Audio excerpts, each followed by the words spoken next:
welcome to the most horse-powerful podcast on the internet, the Xbox Drive. Before we get this show on the road, please take a moment to like, subscribe, and ring that bell on YouTube, and leave a 5-star rating or review on your podcatcher of choice. If you want to continue the conversation after the show, make sure you join the Carpool Gaming Discord. For exclusive content and all the Carpool shows in one simple feed, head over to patreon.com/carpoolgaming. Finally, head over to carpoolgaming.com for all of your merch needs. Now, with all that out of the way, you better buckle up, Buttercup, because it's time for the Xbox Drive. Greater than X.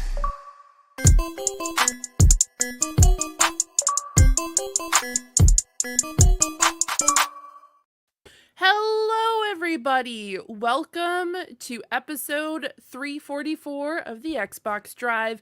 I'm one of your hosts, Fee, currently dancing. For those listening in, you don't know what's currently happening, but we are voguing. We're just going off. Voguing. We're here. Yeah, exactly. Thank you, Sean, for knowing. Mitch looked completely confused while I was mentioning it. I know what voguing is. I'm just confused on why you're doing the action. That's all. I'm old. Look at my hairline. I mean, here's the thing. I get in trouble if I comment on people's ages, whether it's like mentioning Not from me. that. You're good. That is true. I got your back. Thank you, Sean. I got your Thank back. you. You know what, Sean? Since you have my back, how are you doing this week? I am watching the Edmonton Oilers whilst we podcast. Game 6, they were down 3-0. It's 3-2. They could tie the series and send it back to Florida. We couldn't find out by the end of this podcast. I don't know why I'm here. Honestly, I mean, I love you guys. I love this show. I've podcasted every single night this week. Monday, Tuesday, Wednesday, Thursday, Friday, every single night. Mm-hmm. And my goodness gracious, the city of Edmonton is electric, Fiona. And I'm just happy to be here. Good to talk to you. Hi, hello. Hi. I'm not even shocked. One of my other co-hosts is actually live streaming this currently on Twitch. That seems illegal. I don't know how he's allowed to do it. illegal. I don't know how he's doing it. He's just like, I'm just gonna stream it, and I'm like, I don't Breaking the know, law. is that okay? And he's just like, no he one has stop you just me. streaming his reaction. There's no shot he's actually streaming the game. Oh, he's live streaming the game. Oh, he's going to jail. Cool. Okay. He's going to jail. Canadian jail. Canadian jail. Where they all feel sit around and nice. watch the hockey game anyways. I can't wait. Oh my goodness. Yeah, guards Mitch, and prisoners. Oh, sorry. Keep going. Keep the show on the road. Yeah, no worries. Mitch, how are you doing this week? I'm good. Good. Okay. I had some a time off last week. Appreciate you guys doing the longest podcast on earth with my family around. Thank you that guys was so good. much. Yo, real talk. Sidebar in the chat. Sean's like, can we keep it a little short, little shorter? I just expected it to be short. There was no request. It was just like, okay, it might be a shorter show. Like, Might not be a big shorter deal. show. And then literally it's like that SpongeBob thing, 3.5 hours Unhinged. later. And it was just like, all right. That's Sean, cool. I think we've come to the conclusion that we're just really chatty people, and the moment that you leave us to do a podcast together, no holds bar. We're the It problem. seems like Mitch and Bowza are keeping things like afloat, and you and I are just here to talk about all things gaming and just go completely off the wall. Yep. Me and Bowser are the ones going, Shaking your head. just the shaking of the heads, the like, God. And this is going to be an unhinged podcast. I'm currently drinking a protein coffee, so we'll see how I'm doing. Strong By and the- caffeinated. Woo!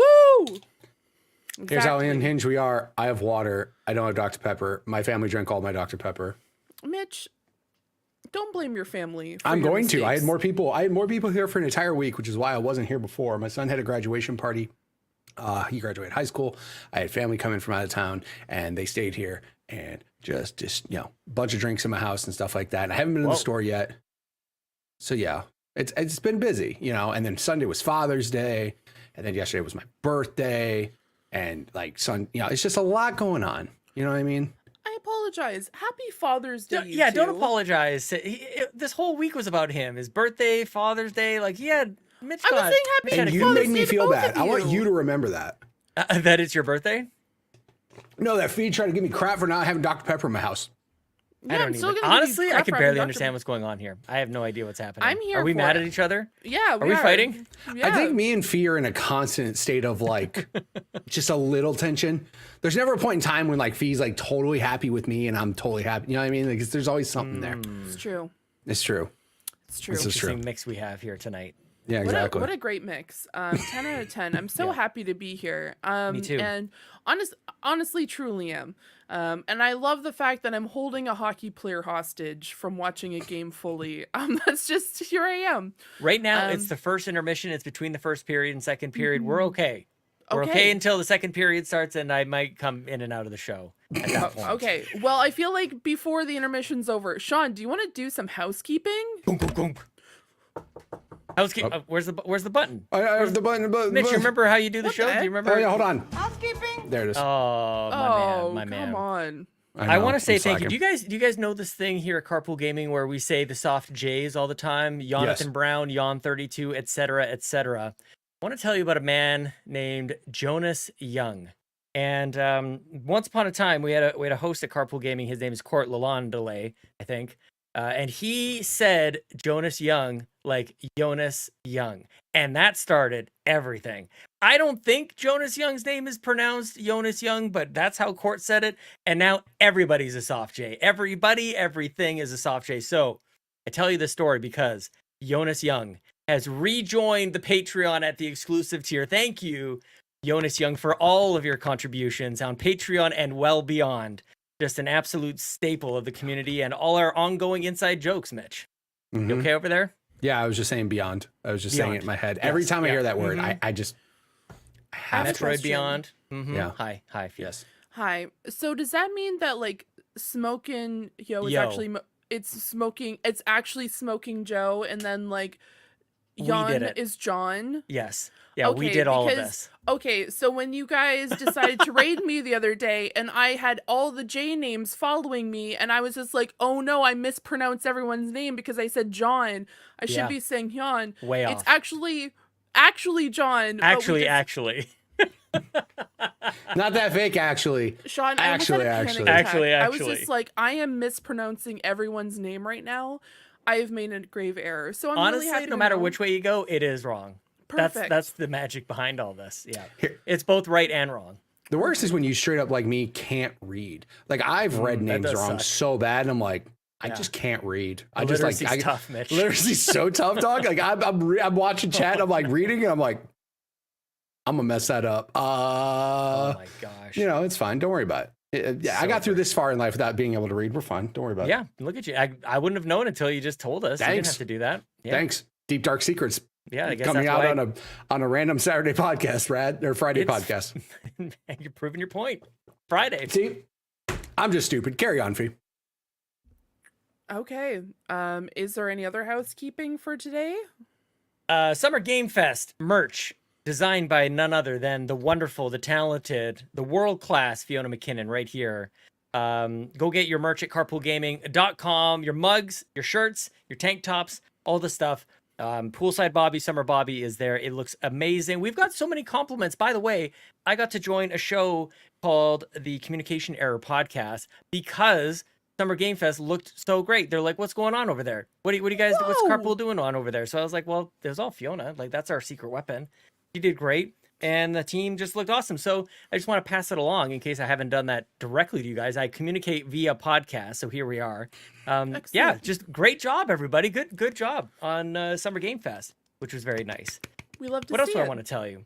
Tony Baker bought a bunch of mugs on Twitch. We got that gifting feature on Twitch. So when we are live at twitch.tv/carpoolgaming live, you can like gift random people our merch. And that's kind of a game changer. It's very, very sweet. So thank you to Tony Baker for that. I want to thank Tony and many, many others for helping me raise over $2,800 for my cancer fundraiser that I'm doing a Woo. bike ride next month. It happened basically in like 15 hours. So that's been pretty good. Just a lot of like good things, Fiona. Everything's going pretty great for your boy. It's going really great. Honestly, Sean, I'm not going to lie. When you post that in the morning and then in the afternoon, I saw that you hit 2,500. I thought that 3 days had gone by. I'm like, Yeah, what is same.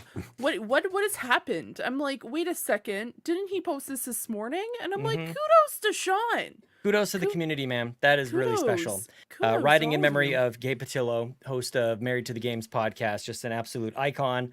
Proud to do it for him, but just really great to see the community rally. That was very special. Thank you to everybody. We got a lot to be thankful for. You're going to be next on the Pants podcast for Patreon. Say what the hell do we call that show? Pants Patreon podcast for Patrons podcast for Patrons content. That's right. Yeah, that's how we call it. You are next. I got a lot of Ace Attorney questions as I've seen. So it's going to be a Ace Attorney. Who knows? Maybe I just sit here and make a full list. Maybe I come up with like a string theory thing going on. Who knows, guys? String theory. String theory. Exactly. We're going to make it really smart out of here. So I love it. I'm so excited. Yes. So thank you to Jonas Young for supporting us on Patreon. By the way, everybody who supports us with the merch, with the Twitch subs, with the Patreon, it's helping us get to Extra Life in Rome, New York. We're going to have couches. We're going to have a hotel room afterward, actually a conference room afterwards. We're going to hang out for an extra day and play a whole bunch of games. Not a hotel room, Mitch. You stop. You stop with that. I get my own hotel room, and it's only going to be me in there, okay? That's it. But a conference Sean's room gonna have a community is a different carpool thing. hotel room. Mitch. Stop it. Don't make it weird. Don't make unless you want. I didn't at all. I'm just saying you're gonna. If you want to, you can come on in. Yeah, we already I'll talked flip about it that. on you. I'm gonna flip this on you. You son of a gun. He's like, I'll pay for the hotel room. I'll put it in carpool's name, and your hotel room's gonna have the sign that says community room, and you figure out who knocks. And when you're asleep, I'm gonna stuff a bunch of pillows next to you, and you're gonna wake up going like, "Who's next to me?" You're gonna have that moment of like, "What's going on over here?" I'm gonna wake up and start swinging on pillows. I'll get you. I'll get you, Mitch. You don't want to mess Sean, with me. we already know there's no guarantees of anything. That's we already true. know. Well, if you don't come, I'll make a pretend you and just stack a bunch of pillows and go like, That "Oh, made it there's my weirder. little-" Okay, go on. Yeah, keep going, man. I'm just gonna keep going. So thank you, Jonas Young, for supporting us at patreon.com/carpoolgaming. Wow. Thank you. Can't believe anybody listens to this. Who listens to this show, dude? What the hell? More people than ever, by the way. The last That's couple, at least I can crazy. see it on YouTube. Like, man, Xbox it's exciting time to be back in Xbox land, you guys. It sure is. Pretty good. Also, not a bad time to be in Nintendo land either. Yeah, those two. Yeah. Those are the only ones. And PC land. Actually, PC land. At PC land, Nintendo land, I'm just living. I'm Yeah. living it up over here. Yep. Just 10 having out of all 10. sorts of fun. Yeah. Love it. The Limp Bizkit song. Living it up, not giving it. Living life in the fast lane. That's how you know we're old. That's how you know we're old. Yep, We classic reference rock with Limp Limp Bizkit with lyrics. Yeah. Good job. Yep. Keep it rolling. There's a carpool. It's carpool. It's carpool, guys. Unofficial theme song of Carpool Gaming Yeah. is rolling. Listen, if you guys haven't noticed yet, you've been podcasting with me for a little while. You give me like a little sliver of silence, I'm jumping in with something else weird. Okay, so like Don't carry let him on talk, if you guys. want to. Sometimes Otherwise, I just like to be silent just to see what comes from at your own side. peril. I was gonna say, that's It's a not my risky peril. It's endeavor. my entertainment. Sometimes I risky just move. really, Yeah, I what's he just gonna really say need to next? get that extra boost. So Yeah. I'm here for it. I'm Bold 100%. strategy, Cotton. Let's see if this No, pays off. Like, yeah, it's like, don't let Sean be silent or don't let us be silent for a Yeah, second. it's not gonna be. It's not gonna Man. happen. Yep. That'd All be right. really Well, bad. that is Second period starts right now, Fiona. Oh, Let's good go. Lord. All right, me and Theo will start the show. Go Okay, ahead. you guys can have it back. Yeah. Okay. Back over to you. Go Thank you. Oilers. Thank you so much, Sean. I just want to There's continue no on. reason Sean should be here right now. He's gonna be so Nope. checked out. It's insane. Hey, you know what? You know what's really funny? It is not a podcast. Like I'm not on a podcast right now without a co-host of some capacity is watching sports. Because this happens all the time. Sports ball. Because on my other podcast, which RIP, proceeds to just Damn. Another one. another one. I made a joke the other day that I should just bring back Nuke This, which was a very popular Fallout podcast I was on, and I should just Do nothing, Oilers. Let's go. What a way to start the second period. Oh my goodness gracious. yeah, this is Oh, it's so gonna be great. bad. It's gonna be great. It's gonna be This great. is so bad. Oh my god, dude. All right. guys, As you I were. just- Is the Okay, housekeeping perfect. all done? Yeah, we're done. I'm done with the housekeeping. We're is done. done. You know what, Mitch? house has been kept. Mitch. How are you doing? I'm good. I'm just yeah, there's a lot going on. Sean's so checked out. I love I'm it right here. so What are you talking much. about? I've never been more locked in, man. You That guys is keep true. challenging me on this. Like I'm gonna be talking your ears off all night. I can't know wait what? for this to be Sean the whole time. Just okay, yeah. Last week, Sean and I had a fantastic conversation about the demos I played. Now, Yeah, this you guys week, did. I only played 2 demos, but I'm not going to lie to you guys. I am currently still messed up over one of the demos I played. Oh no. Like, no. I don't no, but it's a good thing. It was just like one of those like big brain moments, and it makes me want to like go and play this game more. Which is called The Operator, because we're going to talk about games that we've played this week. I'm going to talk about The Operator, which you are a brand new FDI, not FBI, FDI recruit. And you're essentially technical support, but you're also assisting with like data analysis. You get different videos and stuff like that, and you have to like look at the video and find information on the screen. And holy moly, guys, you know, like sometimes when they have like those deep dives of like crazy conspiracy theories, and then you're just like, wait a second, like true crime kind of mixed in. This, I seriously, I had to sit down for like 5 minutes on my stream and be like, I don't even know what I just witnessed. For context, you start off the demo with 2 different cases. One is very straightforward, is a murder that happens at a bar. And so you have to figure out who the murderer is. So you have to like scan the license plate. And then you're like, okay, kind of weird that there's also a list there as well. We don't really know what the list is about. It's just a bunch of patrons there. One of them's been redacted, but whatever. And then you go into another mission, which a person says that he's dealing with kind of like a Area 51 kind of situation where they're just like, I've seen an alien and I was been abducted, and here's like all of her data and the photos that she took. And there was one that was like out 3 weeks afterwards, and I'm like, well, that seems kind of weird. And then you get hacked. And then you find out crazy information, and you find out everything is connected, and you might be next. And you're like, wait, what? And then it's just like the screen goes crazy, and then it goes black, and I'm like sitting there like,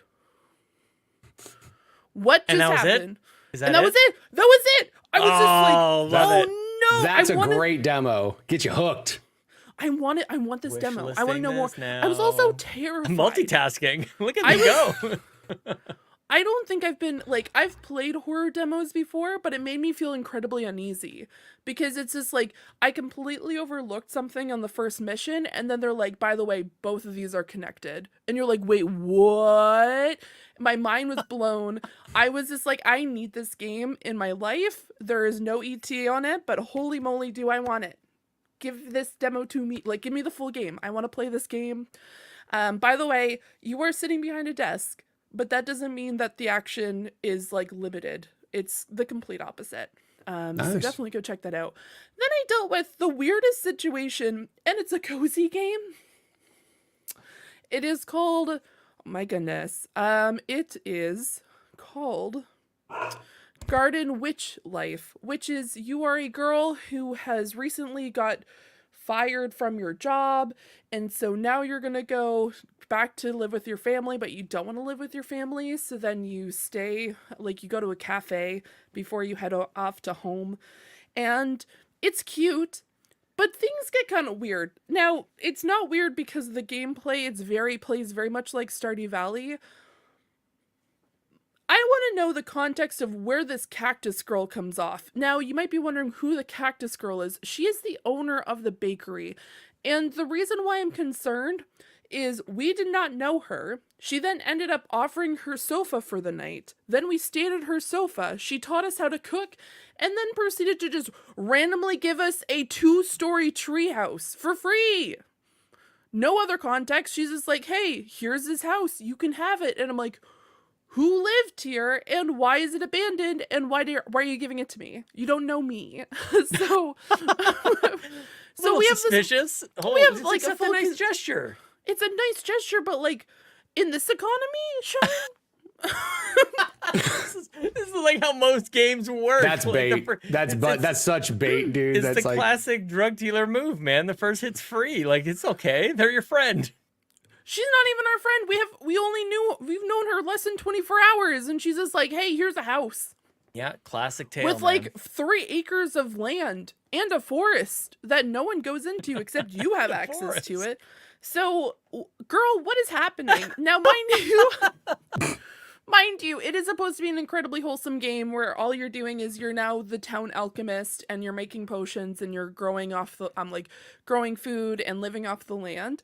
But I have thoughts. I'm confused. Like other times, like of course with like Stardew, it's like your grandparents gave you the house, or like with other games, it's like you were hired on to work at this town for a short period of time. But this girl just randomly throws you a house, just gives you one. Just here's the keys and have a good time. She's about to ask for some like weird stuff in return. I'm just saying. Yeah, like you seem like suspicious of it. I'm not sure if that's like a suspicious thing or just like bad writing in games or what.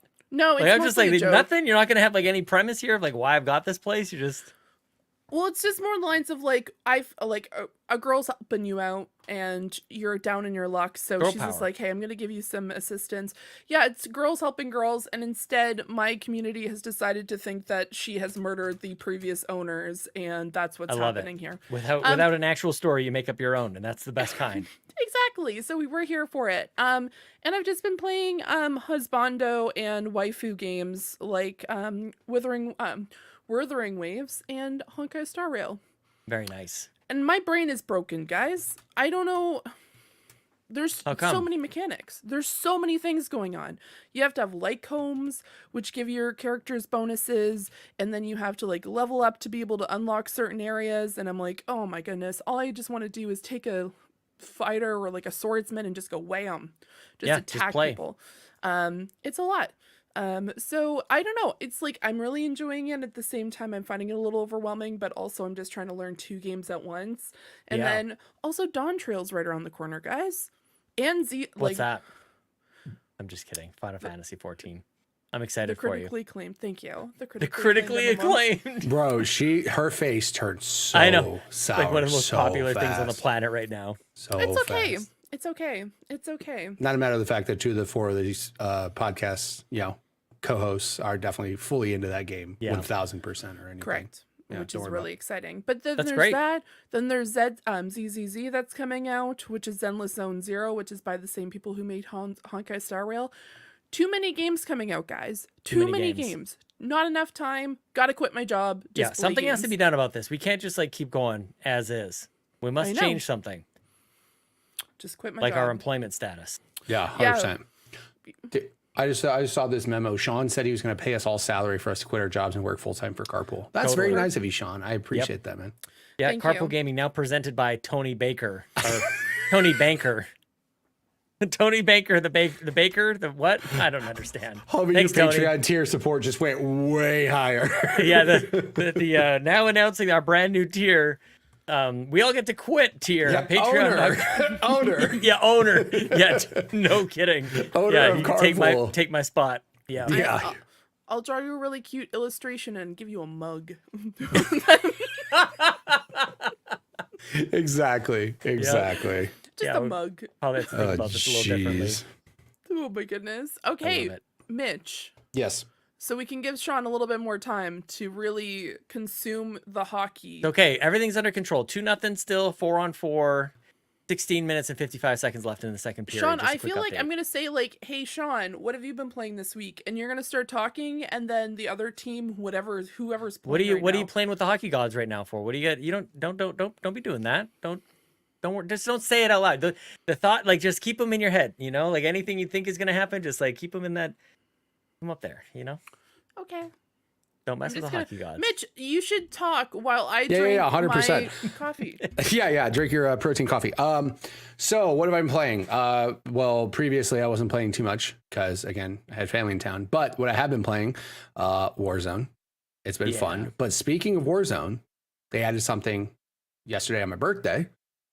They added Fallout Good for you. skins. Yeah. So it's weird. Here's what I'll say. I was really worried that they would be Call of Duty and charge you an astronomical amount of money for these things. Okay. So for example, they did a collab with like King Kong and they had like 4 different like gorilla, skins and things like that, like costumes, like all that stuff. And they literally charge you like $20 to $30 per set of skins. And I was like, the only thing that's weird to me is that they did the Vault Tech suits, but they just put them on Soap and price and like so there's not actually like a like Fallout character, right? You're basically just putting vault tech suits on people, and then they have some blueprints for some guns that have some special stuff. I was concerned they were going to go, cool, here's $25 for your price skin. Here's $25 for the soap skin. Here's this. To their credit, they didn't do that. It's like a flat, I think it's like $28 or $30 for all 4 of them with their vault tech suits, 2 gun skins, like 8 loading screens, all these charms, all these things. So thank you, Call of Duty, for not completely terrorizing my wallet if I wanted to buy every vault tech suit for all those people. I really hope they actually do add like power armor and things like that to it, because they already have like, I mentioned that to my son and he's like, yeah, but it's a bigger skin. Like, wouldn't that be worse for a game when you don't want to get shot being larger? But they have Gundam skins in there right now and they're just smaller. Like, they're just normal sized people. They're just Gundam skins. So like I said, I'm happy that they added this. It's just a cool collab. They've already had this like bunker thing this season where they've opened up bunkers where you can go down there and get special loot and things like that. It's not specific vault tech, you know, things like that, but it is just a cool little like, oh, you know, we have bunkers this season. Hey, let's just add these skins. So like I said, super happy they did that. I love it. It looks so cool, dude. They do look cool. Like I said, I wish there was a particular operator that was like, even if they have already like characters with weird masks and everything there, if they just had, you know, like just the normal looking Fallout character, that would have been cool. But like I said, that was the only thing I found a little weird, but I was also happy that they didn't go nuts with like charging people an arm and a leg for it. So yeah, good for that. Happy for that.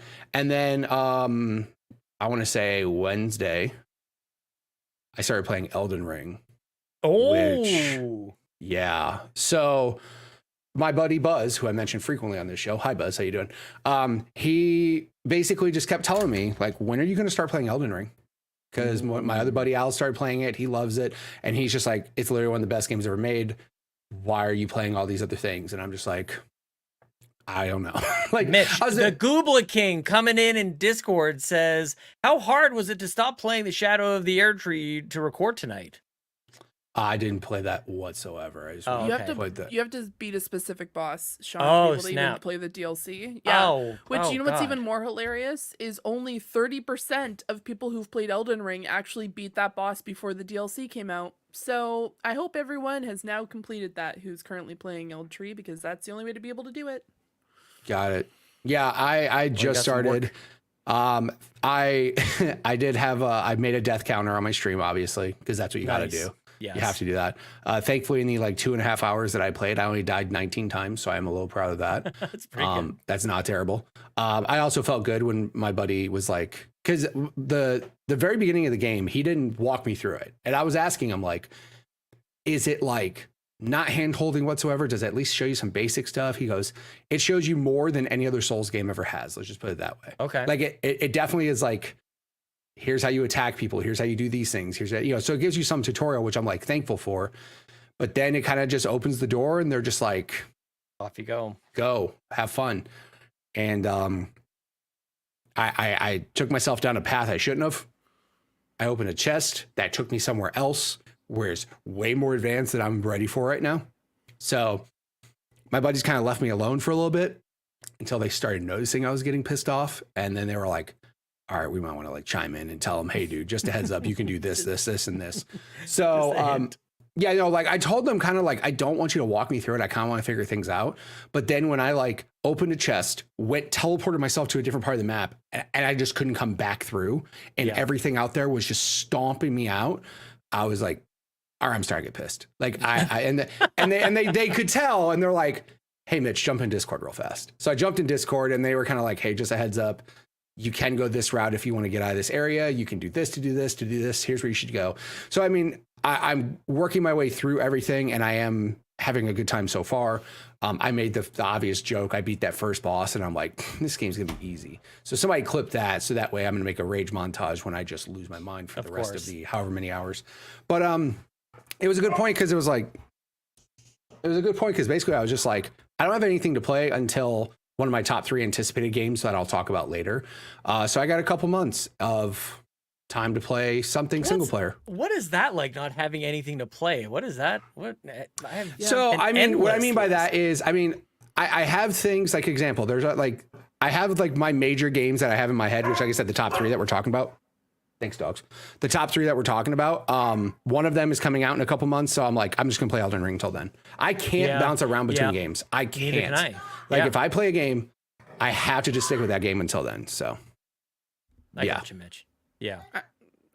I think What's your up, dogs Fee? agree. I was just Yeah, gonna they do. say, I've been hopping around games all over the place because I have too many, like everything, everywhere, all at once kind of thing. Yeah. I know, Mitch, when you posted, you're like, hey, guess what is coming? I see that there's vault outfits now. Is Fee gonna play with me? The answer to that, probably not. Aw. I understood. That's sorry. okay. But also, I'm not gonna lie, that wasn't the only like skin that came out this week that I was just like kind of interested in, which was they also on PUBG released K-pop skins for a band for New Jeans, and they do the Super Shy dance, the entire on. dance. And what's even better is you can have each of the members of New Jeans and you can then do the dance. And I'm like, oh my god, this is like, I'm slightly tempted, but no one plays PUBG from at least my perspective or like people I know. So Making a I'm not comeback. Something like that. Like it's gonna be back before you know it. It's Give that true. Fortnite a run for its money. It won't. It won't. It never will. I'm sorry, PUBG. As much as I think I the one time I played PUBG was phenomenal. Mostly because I had really bad lag issues and I was playing with friends of the show. I was playing with Lauren and Blessing and Joey, and we were just driving and they're like, Fiona, stop, and I couldn't hear them saying stop, so I just drove into the middle of the town where a bunch of people were. We were able to deal with them.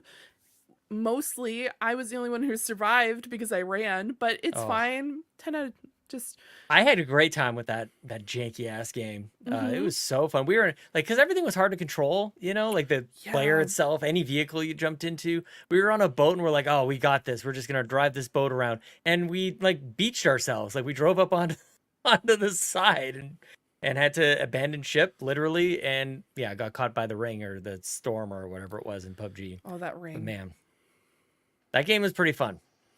I It enjoyed is. it. Yeah, I could do a battle royale. Where's the Halo battle royale? I want to do that, or just play Fortnite. Yeah, or Naraka. That's my. Or that's my battle. yes, your battle- bi-weekly mention or your once a month mention of. Yeah, the one, yes. the game that I mentioned, that's a battle royale that no one plays. But I enjoy you. it. Yeah. Sean, what have you been playing this week? I want to tell you about a cute little racing game. It's called Sunrise GP, and Oh! look at your face. Like I'm showing the trailer here at youtube.com/carpoolgaming. Yeah. This is just a really nice, stylish arcade racer, and every kind of track is just like bathed in this sunlight. Just whether it's early in the morning or late at night, it's just like everything is just saturated with color. And I just thought the style was really interesting. As far as like the driving goes, it's pretty ordinary. There's some spots where you can go a little faster, it speeds you up a little bit. You can customize your car with things that don't really seem to change how fast or slow it goes, but just a nice bunch of tracks. You can run through the Grand Prix and a bunch of different challenges. It was I did not purchase it, so nobody can come after me on this. We did get a code from Xbox for this. And I just thought like it looked really neat, and I love racing games. So yeah, shout out to Sunrise GP. I just thought it was really nice looking. Yeah, that looks awesome. I wish I could get into racing games. Mind you, I will say I downloaded Euro Truck Simulator 2 this week. Nice. Because I want to get back into that. But I find that like with racing games, it's almost where it's just like, if you've played this is going to sound very naive of me, and I completely understand that. It's one of those things where I feel like if I've played one racing game, what makes this other racing game stand out? And I think that the art style of this really makes it unique, which is Big time. fantastic. Yeah. So if I were to specifically select a racing game, I would probably try out something like this that looks different than others. Yeah. Because most of the time it's just very generic. Which is, at least from my perspective, and this is, like I said, this is me being naive in the racing game space. Yeah. But I think there's a lot of different genres of games like that, and I think it's different for everyone. It's a kind of an interesting thing to explore, where you go like, you know, for some people, like you've played Call of Duty, so you've played all the Mhm. shooters, and for me, like real-time strategy games are a lot like that too, where I'm like, why would I play this? I already have a StarCraft and a Warcraft, like, and maybe Command and Conquer. Like, I don't know if I need anything new. Those kinds of things. I think it's really, or card games. Yeah, but if you're into those games, like when you hear somebody say that, you go like, what are you talking about? Like, there's so much variety, and there's a comfort to that as well. I really like being able to turn off my brain and just play a racing game. But I think it was just last week I was talking to you about a demo I played on Steam, Old School Rally, and it just didn't. Mhm. It was exactly what you were saying, like pretty generic, like the not really much sense of speed. The sound effects weren't all that great. Game mode's pretty basic. So there's got to be something. So I mean, that's just games in general. It's kind of a high bar to grab and keep your interest. Yeah. And then when it's something as one dimensional, I guess, as racing, then yeah, it's even trickier to capture your attention for sure. My favorite thing is that she said racing games, and then she said Euro Truck Simulator. I don't think you're racing a ton in that game. You can. Oh, sorry. My It's not a bad. smart idea. She's like, oh, that truck, I'm gonna pass that truck on the highway so damn fast. No, I don't know. I think it's just because I correlated it with like vehicles, not so much racing wise.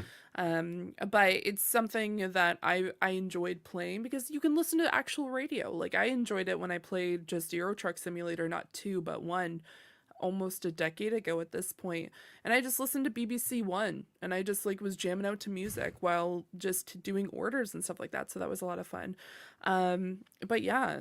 I just want to say, like, random aside, this kind of goes to what I've been playing demos this week. I've noticed that survival games are very hot right now. Mostly because I was checking out the Steam Next Fest and the demos, and it was just like survival horror, Totally. survival. Just a random point and click, survival, shooter, survival. And I was Even just that like, Doom MMO is a survival game. yeah.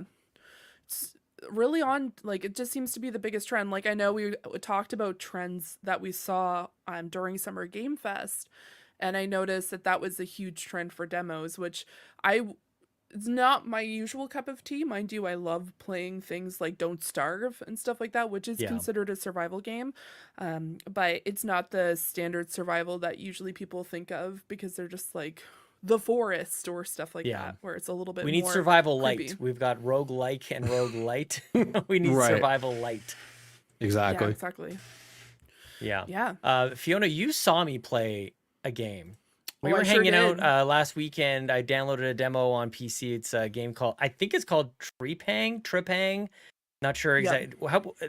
Anyway, this is a shooter that totally is inspired by games like Fear, complete with bullet time and flashy, photorealistic graphics. And I was just really taken by how over the top violent it is. Mitch, I feel like you would like this quite a lot. And shout out to the demo. It was a meaty demo. Like, I was playing that mission for quite a while, actually. And then you're done the mission, and you're like, oh, this is great. I want to, if I was buying games, I would absolutely be buying this game. The power-ups you have, the bullet time, and you can go invisible for a little while, and just, it allows you to take on a lot of different enemies and stuff. Really cool. And then it unlocks like a combat simulator, which is basically like a single-player horde mode. And it's just 20 waves of enemies. And it was, I could play that forever, honestly, with this demo. It's a free demo. Is it PC only? Do we know, like, full game release? I don't know if this is on Xbox. I am literally watching a PlayStation trailer at the moment, but I played on PC. But I don't know if this is. It is on Xbox Series X and S. Oh, there you go. It's also on Amazon Luna and GeForce Now. Oh, thank you very much. Look at the fact check. Appreciate it. You got my back now.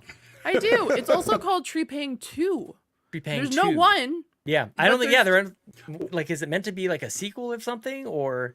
I'm trying. There's no Trepang 1. It's just Trepang 2. And Very honestly, cool. I found it very funny because I was watching Sean play this, and Sean's just like, are you able to watch this right now? And I'm like, yeah, I am. And I had like him on one screen, and then I had Honkai Star Rail on the other, and I'm like, this is crazy. Honky and Honkai, just side by side. Just side by side. It was crazy. It was a lot of fun. And honestly, it got really gory. Yeah. And I kept on asking him, like, Sean, is this still the demo? Like, what is Yes. happening? Like, what's going on? Because technically the game is released now. It's been out since 2023, Yeah. June. So it's actually, congratulations for 1 year. Apparently the initial release date was today, A year ago. Hey, look at that. Look at the timing. It was meant to be. It was, yeah, just, and it's been on my list for a long time to get around to, but I think it's been this whole Summer Game Fest and all this demo talk. Everybody at Carpool is playing demos right now. So this wasn't featured at Summer Game Fest at all, but it was installed. It was a demo. So I was like, I've been meaning to get around to this. So yeah, I've got a couple moments. So I'll play that. And yeah, man, it ran really smoothly on my PC. I don't have like the greatest, I don't have like Mitch's 4090 over there and all the teraflops. But it ran pretty well. I really liked it. Super fun. Yeah, and that's what I was asking, because like I don't mind playing games on my PC because my PC could run it just fine. It's just a matter of I like my PC to run my stream, because I already worry about this thing freaking out when I do my stream stuff. So I'm like, hey, if you can play it on Xbox, I'm totally okay with that. You know, I'm gonna probably build a PC later on this year, probably fall, like when the back to school sales and Black Friday sales kind of come around. So I'm in between, like I have a separate case as another tower that I'm planning on building the PC into. So technically I could keep what I have right now and maybe have a streaming PC, but I feel like that's a lot. I don't know if I'm like that guy, you know, Mitch, like I don't know if I need 2 towers sitting next to each other. It's kind of it's a lot. It is a lot. Yeah. The only thing I was looking at when my PC actually broke, when I couldn't stream for like 2 weeks or whatever, when I was bummed out, I was actually looking at like a really high-end gaming laptop that literally would just serve as a streaming PC. And then when I got my PC back, I was just gonna like hook that into the laptop, and I have external capture cards already, and like that's what I was looking to do. But I mean, also too though, this is gonna be your new main PC, not I mean, you're gonna take your old stuff and make it a streaming PC if that's what you're trying to do. But yeah, I don't know. I'm gonna do something. I'll have it. Like the whole intention is like everything will be new except for my graphics card. I'm not going to get a new graphics card just yet because the rest of it's just going to be so expensive. So, and I'm waiting for the next, what is it, the 5000 series? Yeah, 5000 series, yeah. Yeah, so we'll see. But I'm still stashing away some money. So that's pretty cool. Got a minivan this week, you guys. Totally unrelated, but like kind of related, I guess, because we were stashing away money for that too. Boy's a minivan guy now, and it is great. Yo, minivans are awesome. I'm gonna say it right now, minivans are rad. Yep. I had a minivan forever. I grew up driving a minivan when I got my license. My mom had a minivan. I got like 6 of my friends in there. We did a lot of things that I'm not talking about on the internet right now. Yeah, of course. But like, yeah, minivans are awesome, and they can stow so much. You could the new ones can fold the seats down. You could put so much crap in there from Home Depot. Oh my god, it's amazing. Yeah, the kids went to like a spray park with Chelsea and everything. It was they're loving it, and it was like it's a not sponsored. Although man, Toyota, shout out Carpool Gaming. Toyota Sienna. Yeah, let's go, buddy. Base model, dude. It's all-wheel drive and a hybrid. I'm like, what is going on with this thing? It's great. My wife drove off this morning, and the side, like, you know, the side doors, they slide back. The windows roll down like any other window. I didn't know they did that. Yeah. I was blown away. That's incredible. But any case. This is now turned into the Toyota Sienna, or I'm sorry, the Xbox Drive, sponsored by Toyota Sienna. It's Father's Day. That was a dad moment. I'm allowed to have it. It was 100%. The kids are thrilled, and so am I. Everybody is very happy about this. I have to look at a new car as well, because my son got into a car accident and they totaled the car. So now I have to go looking for a car, which actually they gave me way more money than I thought they were going to for my car. They gave me insurance. I know, they gave me a number, and I was like, that's awesome. Sounds good. Sign it. Please, how fast can I get this before you change your mind? So yeah, like it was, but we had to go looking for cars. And unfortunately, my children are not children's size like Sean's children. My children are my sized. So like I can't go get a smaller car. Unfortunately, I have to go get like a mid-size SUV. Cause of course, if I get a minivan, they're going to go RAV4. Yeah, RAV4, buddy. Mm-hmm. Yep. Looking at that. So yeah, like I said, that's car shopping. Another dad trait. I hate car shopping, by the way. You're paying Sunrise GP. Yeah, and exactly. I completed Duck Detective: The Secret Salami earlier today. 1,000 gamer score. Cute little couple-hour little detective game with little cardboard cutout characters. You wander around and ask some questions and put together and solve crimes. Very, very funny, very cute. I enjoyed it quite a bit, even though I'd love to talk to somebody who's actually played it, because the way that you solve these crimes is it gives you like these almost like Mad Libs. It's like a sentence that has some blanks in it. You got to go, are we talking about this character, and did they get kidnapped or did they get framed or whatever? And you kind of have to fill in the people and the verbs. And sometimes, like, the way the sentences were phrased and framed, I'm like, I don't know if I would have said it quite like that. So it wasn't the puzzle that was troubling me. It was just like the sentence structure. That sounds like Danganronpa. That's what Maybe. they have to, because that's usually what happens is when, for context, you're in a room with a bunch of other students at podiums, and you have to have a conversation. You have to like fill out the blanks of who murdered another student and what happened. And sometimes the mini game is a little bit different than that, of course, because they have to make it like kind of crazy. But yeah, no, it's definitely sometimes a little odd in cases like that, because I know a lot of mystery games kind of go that route. But that sounds a little bit more on the quirky side, but that makes sense because of the game. Yeah. Yep. I liked it quite a lot. Only a couple hours, 1,000 gamer score. Recommend. Very nice. Very nice. And those are the games that I played. Nice. Do you want to talk about the games that are coming to Game Pass this week, though? Is Mitch done, or did you step away just for the doggos, or you Yeah, I'm good. Yep. Okay. Yeah, we could do Game Pass games. There's one that is already available, and I don't think it was included in the latest batch that they were talking to us about, but it is one that has captured my attention for quite a while. It's called Still Wakes the Deep. This is the one that's based on an oil rig out in the middle of nowhere. And I have got to play. I really hope that this time next week, when we're chatting about how the Oilers won the Stanley Cup, and then also we played Still Wakes the Deep, I think this game looks really cool. And I just want to play spooky games for the rest of the year, I think, Fiona. I think that's a good idea. I saw a TikTok of this game, and I was like, "Whoa, wait a second! What just happened?"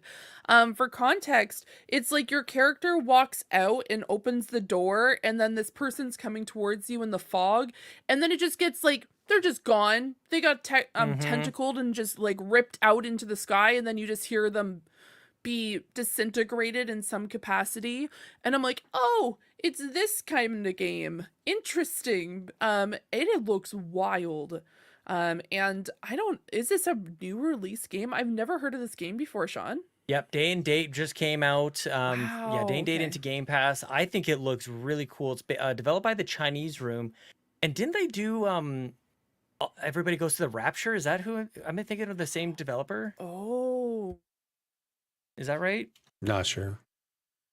I'll find out here in a second, but I think this game looks really, really cool. Yeah, just very immersive, and I gotta try this out. British video game developer based in Brighton. Dear Brighton? Esther is what they made. Nice. Okay. They also did make Everyone's Gone to the Rapture. Nailed the it. Chinese Room. Yep, look at that's that. such a I know good games. game. Yep. Five Head. Sometimes I know Great job. games. Mm-hmm. Yeah. They also did So that- Vampira the Masquerade. Ooh. Ooh. So that's out on Game Pass, but also coming to Game Pass are games like My Time at Sandrock. I'm not sure if you guys are all in on that. There's a game I called am. Keplerth. What's up with My Time at Sandrock? This was apparently considered one of the best like farming simulators of 2023. I very much want to play this game. I've been wanting to play it, but I'm also on the same track as Sean. I'm currently I'm limiting myself on the games that I'm purchasing this year, but knowing that this is coming to Game Pass now, phenomenal. I'm all here for it. They had a game before this, which was My Time at Portia. Which was another game that they had, but this one apparently is phenomenal. Like, this was highly ranked last year. I watched a lot of cozy streamers rank their favorite farming simulators, and this one was ranked usually within like the top 3 for everyone that I watched. So it was one because I was very much into Coral Island last year. I backed Coral Island. Coral Island's fantastic if you haven't played it already, but holy moly, this game, I'm very excited to hop in. So it is a farming sim. It's more on like the Wild West kind of vibe because it's more desert than anything in comparison to a lot of other farming sims, which are usually in forested areas or overgrown areas, and you can have companions. And of course, as we can see in the actual introduction as well, there's like a horse companion that you can get as well to ride around. So I'm really excited, and it's fully voice acted. Holy moly, this is you can sell me on a game if you just say it's fully voice acted. I am sold. Oh, I'm that's it? downloading this game. I honestly, sometimes reading is hard, Sean. Fair. I'm Mitch knows also all here- about that. I know all about that. When I get tired, the dyslexia hits real hard, Sean, and trying to play trying to play a fully narrated novel game where it's just like a long list of writing. I get it. I'm not gonna lie, guys. I almost fell asleep on stream a few nights, I think it was like Been there. last week. On stream, And it was Been mostly there. because it was just like I was playing Wuthering Waves and I was in a library section and it was just reading a bunch of text on text on text on text. And I wanted to know, and romancing, of course I'm into romancing. I'm fully here to embrace the romance. So yes, fully voice acted is always the best. I definitely agree with Patrick in the chat there. Hello. So it's really cool that it is coming to Game Pass because I wasn't expecting this to come to Game Pass, guys. That's why we do this. Yeah. So exciting. To educate our hosts. Yeah, I And love also this. people who are listening. I do want to Many say of them this was brought out on the Discord earlier this week and I lost my mind. I'm like, wait a second, and I had to like do a quick like background check. I'm just like, wait a second, is this like the first game? No. Because I'm not gonna lie, this is a fairly pricey like farming sim, guys. It's $53 Canadian. Oh, wow. And it doesn't usually go down in price. So really exciting there. Nice. I love that. Yeah, I played my time at Portia. I thought it was okay. I think there's other, maybe more involved, more exciting farm simulators, but I thought it was okay. So that's nice that there's actually excitement behind this one. Yeah. There's Kaplurth, which is you're surviving on a hostile alien planet in a 2D sandbox RPG. I don't know too much more about that one, do you, Fee?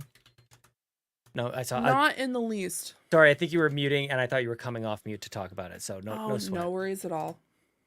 Here's a game with a bunch of letters in it. EA Sports FC 24. FC stands for Football Club, and if you're across the pond, that's soccer. So there's that. That's a lot of translation that we got to do there. And this is an annual kind of benefit of Game Pass. Like all these sports games eventually come to Game Pass. I've always been very intrigued by this.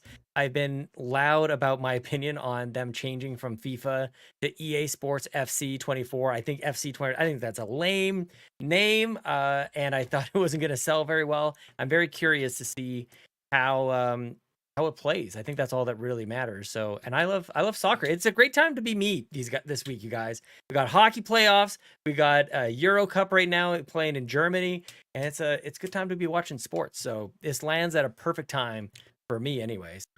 I literally think they could name that game anything. Apparently, like they could name it anything, and that thing round would ball still sell for like your crazy. feet. Yeah. Round feet ball. Go net 24. Like, okay, cool. Sounds good. Where do I sign up? Where do I buy packs? Exactly. Just buy packs. Exactly. Yeah. Where do I buy even the packs? graphic here on the website, like 3/4 of it is these players standing. This is like the lamest box art I think I've ever seen. That's just definitely kinda, not like, the box standing art, but yeah. Yeah. Well, it's definitely advertising. That's the promotional stuff, but yeah, that's not really selling it. But don't worry, there's your ultimate pack right there on the It's right. right there, Make sure you cards. promote that. Look, I am here for the card game coming to Pokemon on your phone. I'm here for that one. Where is it? I know this is an Xbox show, but I want my Pokemon card game on my phone. Yes, Patrick Novosel in the chat says soccer game on console 24. Oilers thing on a would breakaway sell. and they scored 3-0. Let's go! Oh my god. I'm so excited. I'm hyperventilating. It's 3-0.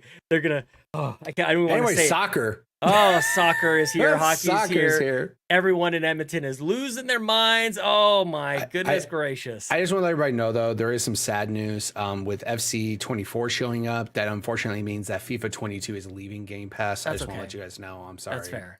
Yeah.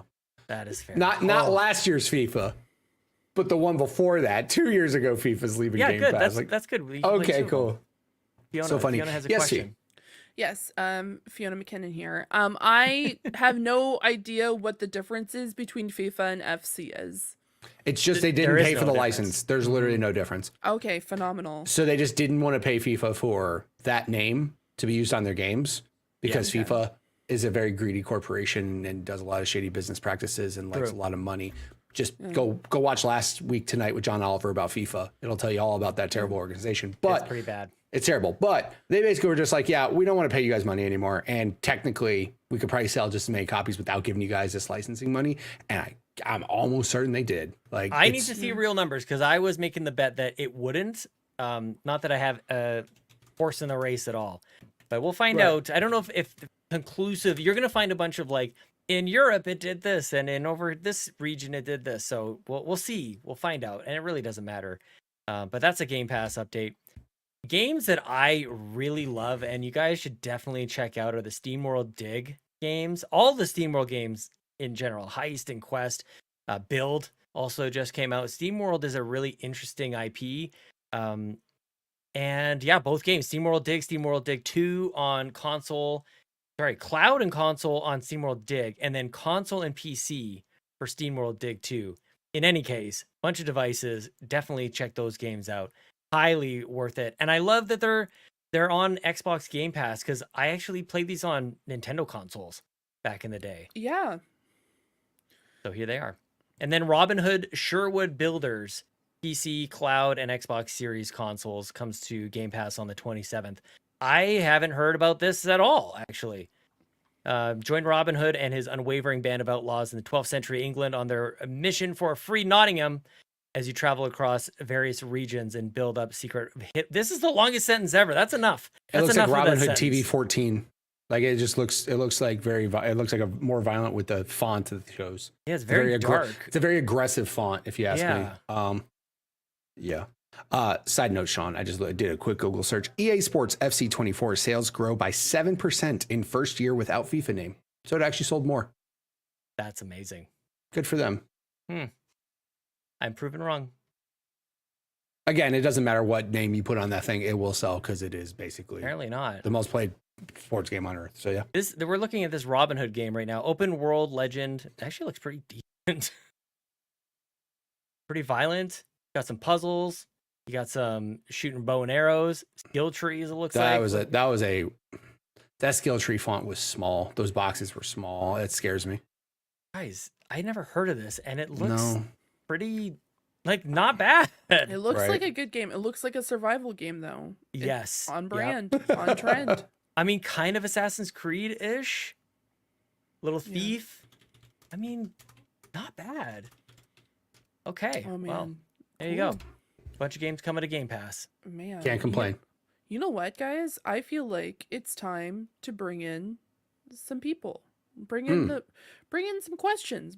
Let people join. The community join. Come in the car. We have space. Bowes is not We got a here, minivan guys. now. Everybody's in. We got a minivan. Man, a whole fleet of minivans, guys. So let's talk about the questions. I think that's a good way to. I think that's where we should go, guys. That's Sounds where good. we're going. It's Perfect. Next stop. CrocoKyle comes in and says, "Happy second day of summer, y'all. For those of you with Game Pass, are you the type to juggle multiple games at once, or do you usually focus on one game until you're done with it? Mitch, power your dreams." Bro, I can't read. I can play one game at a time. Like that's it, man. Like I'm so like I feel like I have to focus on one game because if I jump back and forth, my brain can't handle different sets of controls, and different storylines going on. Like I really feel like the only game that I can play, if it's a single player game, I got to stick with that. I can bounce between like single player and then my Call of Duty, Fortnite, Apex, those Totally. things, right? Those are just mindless. I don't need to think about stories or nothing or whatever. I've played those games thousands of hours. I already know that. But when it comes to single player games, yeah, I really got to focus on one. I can't do more than one. I applaud people that can. My buddy Bryant, I look at him on Xbox and he's playing a different game like every hour. And I'm just like, how? I don't get how your brain can do that. But I applaud those people that can. So for me, it is a one game until that game is done, and then it's done and I'm done. I think Fee does that. Fee, what about you? Oh man, guys. Okay, so yes, I do play a lot of games. I've been playing a lot of demos. I've been playing Wuthering Waves. I've been playing Honkai Star Rail. I also randomly, when Mitch has a multiplayer weekend, I play Among Us with him. So there's like a bunch of games that I am constantly playing. But I'm not gonna lie to you guys. Recently, there's been like in the shadows, there's this behemoth game that's been like whispering my name to come back, and it's just like, come back. And then I was just like, no, I can't do this. There's so many games coming out. It's just like, but we want you back. And I'm like, no. I can't do a 3-act game right now. I can't do this. And then all of a sudden, my FYP on TikTok, Baldur's Gate. And I'm like, oh, come on. I can't do Baldur's Gate right now. There's so many games coming around the corner. July is going to be full Dawn Trail with like ZZZ and just like, there's so much going on, but Baldur's Gate is like, like there's just, it's clawing. And I'm like, gosh darn it, I'm gonna have to go back to that game, guys, and then I'm gonna be obnoxious because when you guys ask me every week what have you been playing, it's gonna be just Dawn Trail and Baldur's Gate, and then good. I really miss it. But it's just so heartfelt. I miss the game. It's just like it's like a warm hug and being able to like adventure with your companions and stuff, and I want to like hang out with my best friend Carlock, and there's so many, it's just so good. So I'm gonna have to re-download all my mods, which I have, I think, give or take 55, if not more, which takes me about 2 hours to update, and then I'm just gonna probably end up playing that. But the TLDR, yes, I do play a lot of games all at once. I usually what is it? I can't read. She can't speak. It's okay. Go on. Can't speak. Okay, yeah, I can't do it. Compartmentalize. Is that what you're trying to say? Go. Gotcha. I didn't mean to like leave you out to dry, but I just wasn't sure what the word was. She had a full moment where she truly believed. She goes, I can't speak. Like, wait a second. Like, hold on a minute. Like I really want to help you. It's like all of a sudden for remembering to breathe, you're like, oh my God, I got to remember to breathe. Like, no, you just breathe on your own. It's okay. Go on. No, it's just like, I was like looking over at my coffee, like my protein coffee, and I'm like, you've killed me. I'm literally having a stroke on this podcast. I've been poisoned. She's like, wait. Coffee broke Fee. She's just so caffeinated, her brain just forgot how to speak. Oh my God. It's also very hot in here, guys. No, that's essentially what happens is I love doing I love playing multiple games at once. Yeah. It's definitely one of those things. Even when I'm like watching television shows, I usually am doing like something else while watching TV. Like I'll be playing a video game while I'm watching a television show. So it's almost kind of the same thing. Also, I've been playing Papers, Please, guys. Within like kind of just like weaseling through everything else, I just play Papers, Please. When I just want to like on my lunch break, I play Papers, Please, because who needs to work when you can play Papers, Please? So it's one of those things where I just, unless it's Baldur's Gate, and then I have to just play Baldur's Gate all the time, and it's just obnoxious. But yeah, that's how I usually do it. I'm not going to try to pronounce that word again because my brain can't do it. Compartmentalize. Thank you so much, Mitch. Thank you, guys. Can't read, but I can talk. We got your back. I really appreciate it. Look at us. What a team. What a team. I don't know why my brain cannot put those like syllables together right now. Okay, we can finish each other's sandwiches. Okay, I'm going to let you answer this question, Sean, while I sit here on mute trying to pronounce this word. So just sit there practicing on mute. Just start practicing.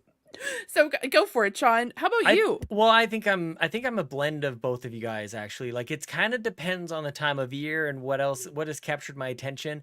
Ultimately, I'm more on the Mitch side. Like if I want to get serious about a game, it's a commitment issue. Like if I want to be committed to a game, it's really just one game. But if I kind of don't care and I can just be a bit of a floozy and just go from game to game, like that's fun too, like there's a time and place. But it's all about like how committed you are to the game. So when I'm playing something like I just finished A Link Between Worlds on my 3DS, like I was kind of all in on that. Because if I got distracted by anything, then it would just take me 3 months to finish that game. And that's really where I start to hone in and go like, I really should hunker down and just play this one game. Yeah. I wasn't sure if you wanted to talk or if you're just fanning yourself. I mean, I am fanning myself. You're like, guys. Bring it over to me. Yeah, I mean, honestly. Let me talk more. I will also want to say, I did realize what was messing me up, and I forgot an M existed in compartmentalize. Yes. Yeah, exactly. I forgot there was an M there, which is That's why she my had to brain go died. read it. She had to go find the word on Google. She's like, what is this word? I'm just like, sometimes words are weird, guys. Do you ever just like look at a word and then you're They're like, hard. it just like like, bullets. you look at a word and then it just becomes like so weird to your brain that it's just like, this word doesn't make any sense to me. As someone Excellent who's is one of teaching them. my daughter to read, yeah, English is dumb. English It's is real real dumb. Yeah.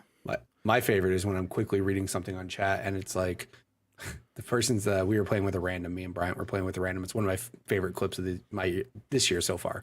Is I saw the name and it said Alzie's. The name was Alzie's Reality, but I read it as Alzie's Realty. Oh, I was there for that. Yeah, and I literally go, Alzie's Realty. Do you sell homes? And she, bless her heart, as just calmly ever goes, good. no, I don't. And I'm like, it's so good. am I just reading your name wrong? And she goes, it's Reality. I'm like, that's right. I can't read. I'll mute myself. Please So continue. good. It was, yeah. You made that's a one short of clip. that, didn't you? Did you make a short of Yes, that? I did. So yeah, like that's one worth that, it. like I said, I just can't read, or sometimes I read too fast and miss letters and completely see a whole new word. So Or I good, can't you speak. guys. So yeah, you we're- can't speak. I can't read. You can't speak. Sean's here. He's watching hockey. We're good. Checked I'm doing in. the hockey game. We're Exactly. like highlighting comments in the chat. Like we're doing all 100%. the things, you guys. Just- we got. I We're know No, good. whatever I- my next game is gonna be.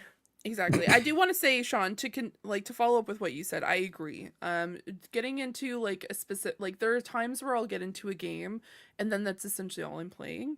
Or if Yeah. I feel like I need to be able to focus, because I think that's why I also avoided getting into Starfield when it first came out, because I needed to finish my first like actual like story playthrough of Yeah. Baldur's Gate 3. You need So a it was- clear runway. yeah, I needed that because I knew that if I got into Starfield, I couldn't do it. Mind you, I am saying I knew that. No, it was everyone else that was just like, Fiona, you do not need to buy this game right now, including my partner, who's just like, you have Baldur's Gate 3. You do not need to buy Starfield. You can wait 3 days. And I'm like, but everyone else is. He's just like, okay, you don't need to do this just because everyone else is doing it. But I'm like, well, but I want to get this game. And then I haven't played it once since it's come out. I'm sorry, Starfield. You guys, you don't care, Starfield, but I'm just saying that out loud. I do care. I do care. And there's Yeah. Starfield, just off the top of my head, Starfield, Baldur's Gate, and Diablo are kind of bigger experiences that I could take any three of them. And Yeah. there's probably more than that even too. But Baldur's Gate's I'm just right so with you. good. And Dragon Age, which we'll chat about a little bit later, is Oh yeah. coming up as well, man. Like, I feel like it's not quite as dramatic as Now or Never, but like Elden Ring is in there as well. Like I played the first few hours of that game, didn't really get all that far, but I want to get back to that one. Like my list, when Mitch says there's nothing like to get to, it's like, what? How? So I just want to be clear. Obviously, our taste in games is different. Right? I think that is it, because I can That's play the only almost other anything. It's like me with food. Whatever you put in front of me, like, oh, delicious, more please. Yeah, Yes. not upset. I mean, that's definitely me the same with food. But like, yeah, I mean, like the tastes that we have in games are definitely different. But at the same time, there's games that I'm okay with. Like, I'll see a review or I'll see some gameplay, and even though it's like good, I'll be like, I'd rather experience this that's slightly different or slightly better rather than put any time into that. That's fair. Yeah. So and like I said, my time is just not there as much as like I would hope, because if I had all this time to play games, and yeah, I would just play everything. Like, I mean, who cares? I would have all the time to play everything. But like, that's why Elden Ring was like, I was scared to start it, because it's definitely one of those. It's like, you are about to commit to some time in this game. You better be ready to play this game for this long, because again, I'm not going to stop until it's done.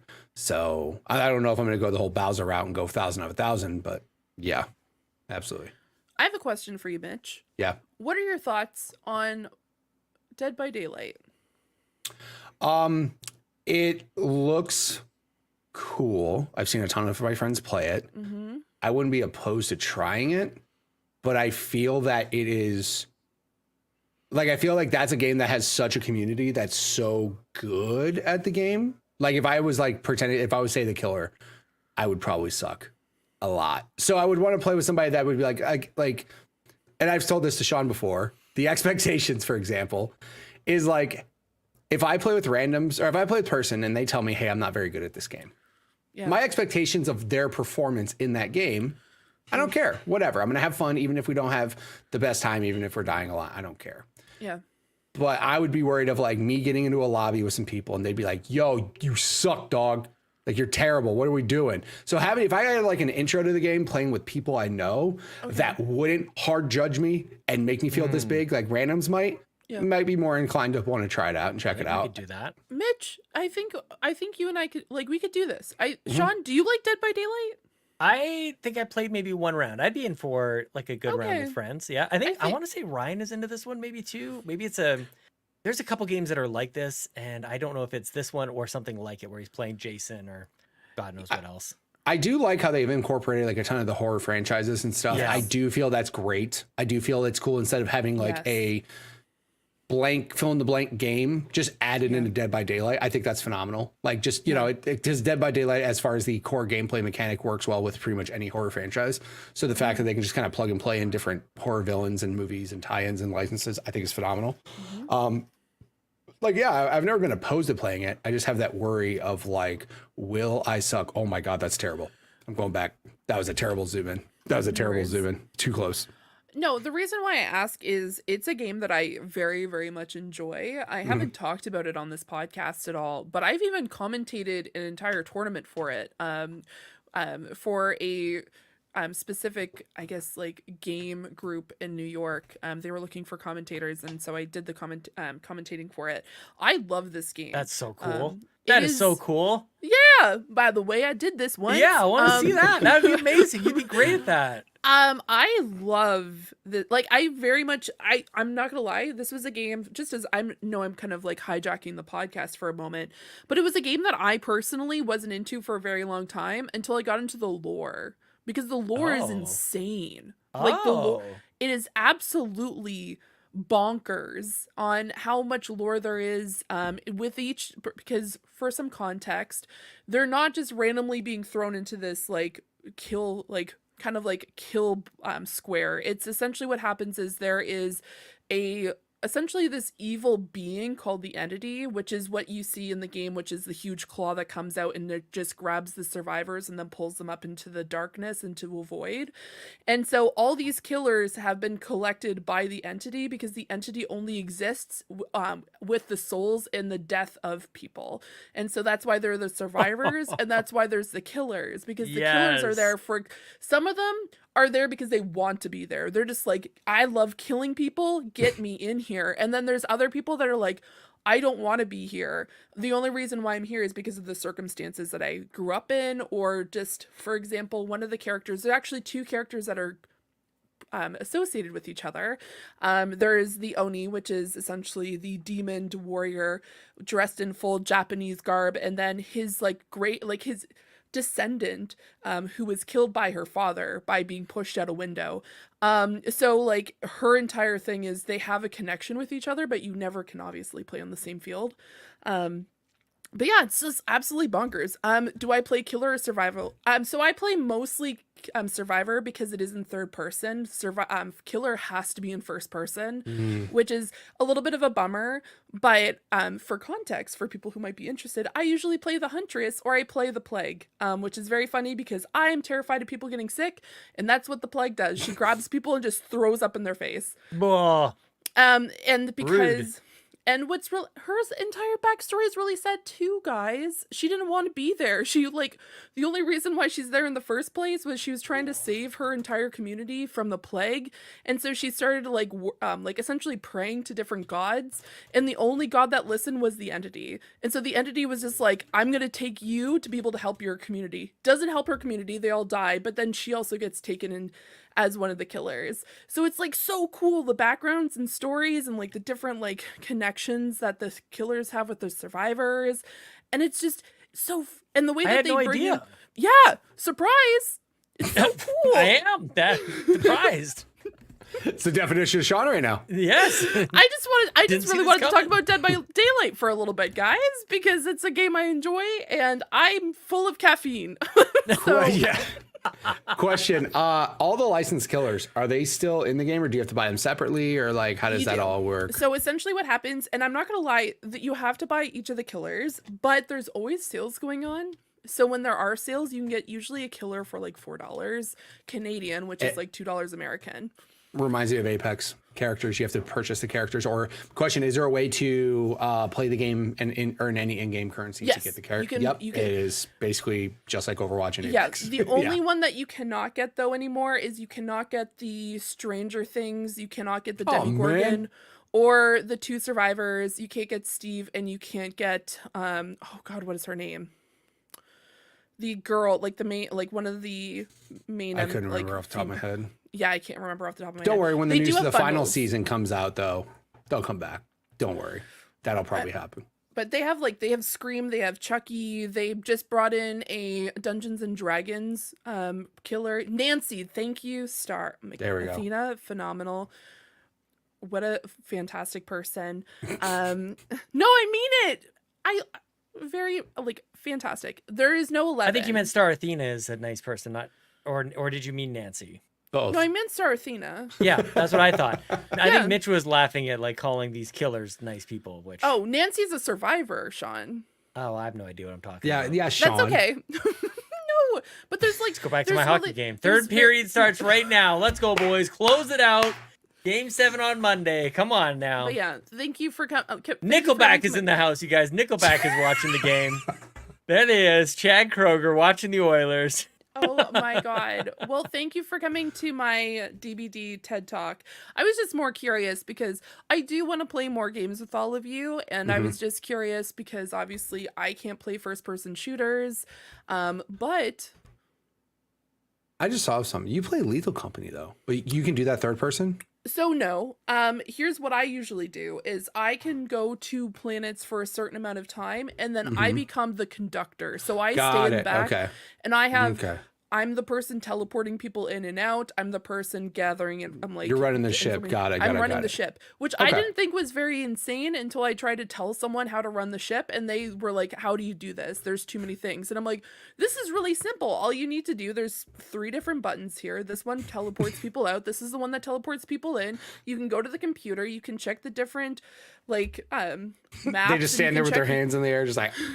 Then they don't That'd be teleport neat. people back. I'm gonna call out the people I play with. Teleport people back if you know they're dead. There's no Yeah. reason not to. And if they're spinning, well, one, they could be a mimic, or they could just be asking for assistance. Yeah, it's just so much fun. Side note: they added the Lethal Company skin to Fortnite, and they also added this dance Yeah, to Fortnite. And somebody killed me with that, and then did the dance on top of me, and I got quite pissed off. Go on. yes. Worth it. Quite frustrating. Perfect. I love it. What a fun game. CrocoKyle with the excellent question about talking Yeah. about games one at a time, or playing games one at a time, or others. Shall we move on to this name, which, you know what? Go ahead. Name yourself. Let's go Panthers 3-2 asks, with Marvel versus Capcom not going to Xbox, and there have been a few other games just not going to Xbox, is it something to be worried about? I wonder if they see less sales on Xbox than other places due to people on Xbox less interested in games, if not on Game Pass. Mitch, you're about to spin your head around with your shaking of the head, saying no to me. So to be clear, Marvel vs. Capcom not going to Xbox has nothing to do with sales. Just want to point that out.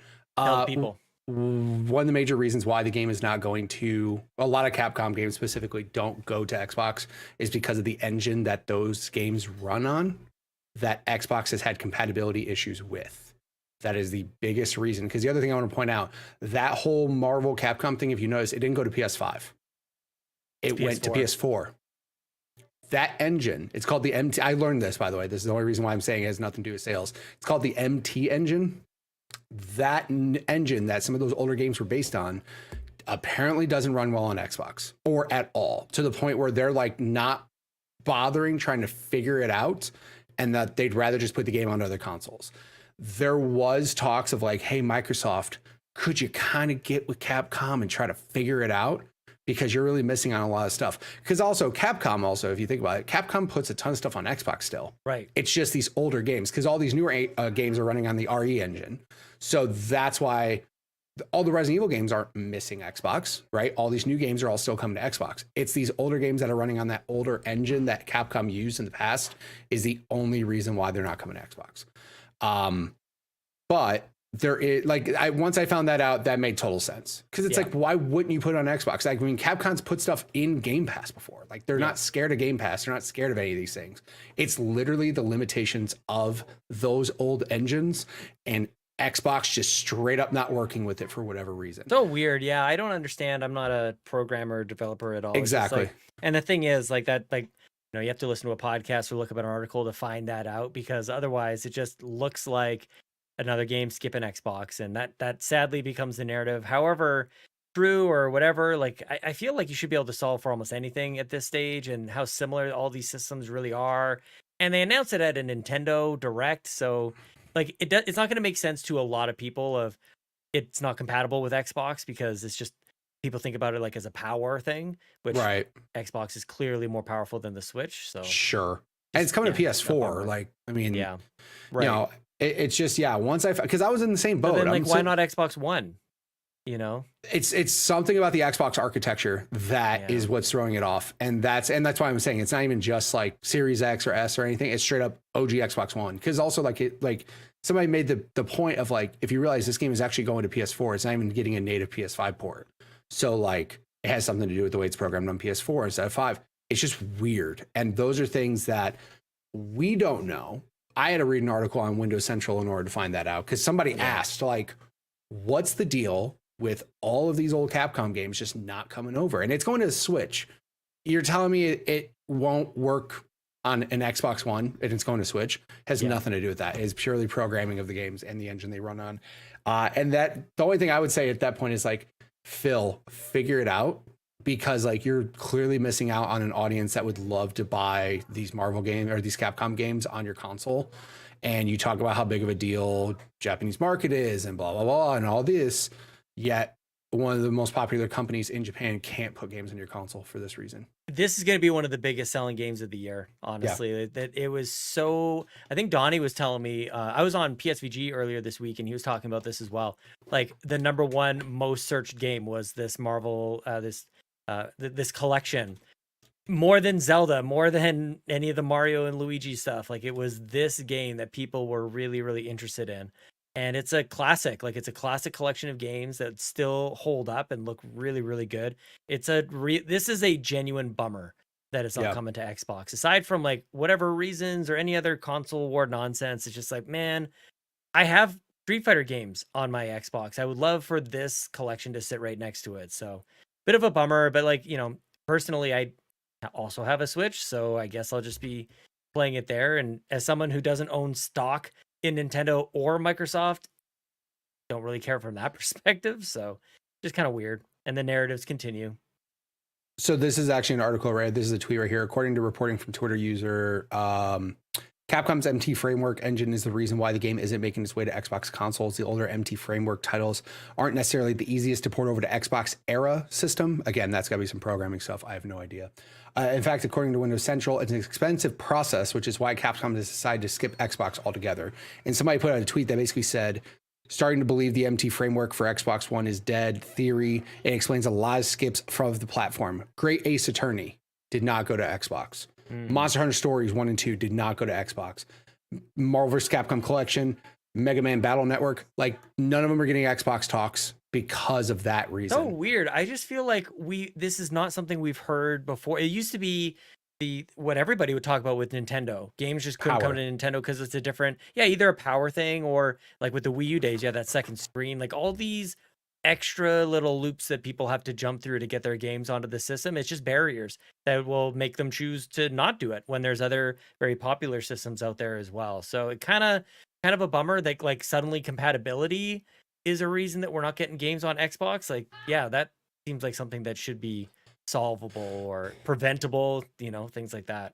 Not to mention with the emulation wizards that are at Microsoft to be able to make back compatible happen. Totally. When everybody said in the world, like, this will never happen. And even working on OG Xbox One stuff. And like, there's people that obviously Microsoft's a software company and their development wizards over there. It just seems like, obviously I know there's some architecture stuff, but I mean, is there a way to emulate it somehow? Do something, like, and that's again, Capcom would have to front the money for that. Or if Microsoft stepped in and was like, yo, can we front some of this money? Can we help you out? Can we do this to try to get this? Because again, like Microsoft doesn't want that blemish on their console. Like, they don't want to have future ports of stuff not be able to come over for this reason. I'm always curious on like, when do they find out that they're getting skipped? You know, like did Phil find out that day along with the rest of us, or did he know that Capcom? Like, I just wonder, like, what those they had to know early, 'cause right? They had to have had conversations during the development, like, yo guys, we can't get this to work. Yeah, it sucks. And they get development kits, right? And again, Capcom's not developing Xbox games. They definitely are. So it's like, hey guys, we can't get this talking right. What can we do? And I mean, they have to know early. There's no way they just find out, wait, why aren't they going? Like that I can't imagine that being a conversation.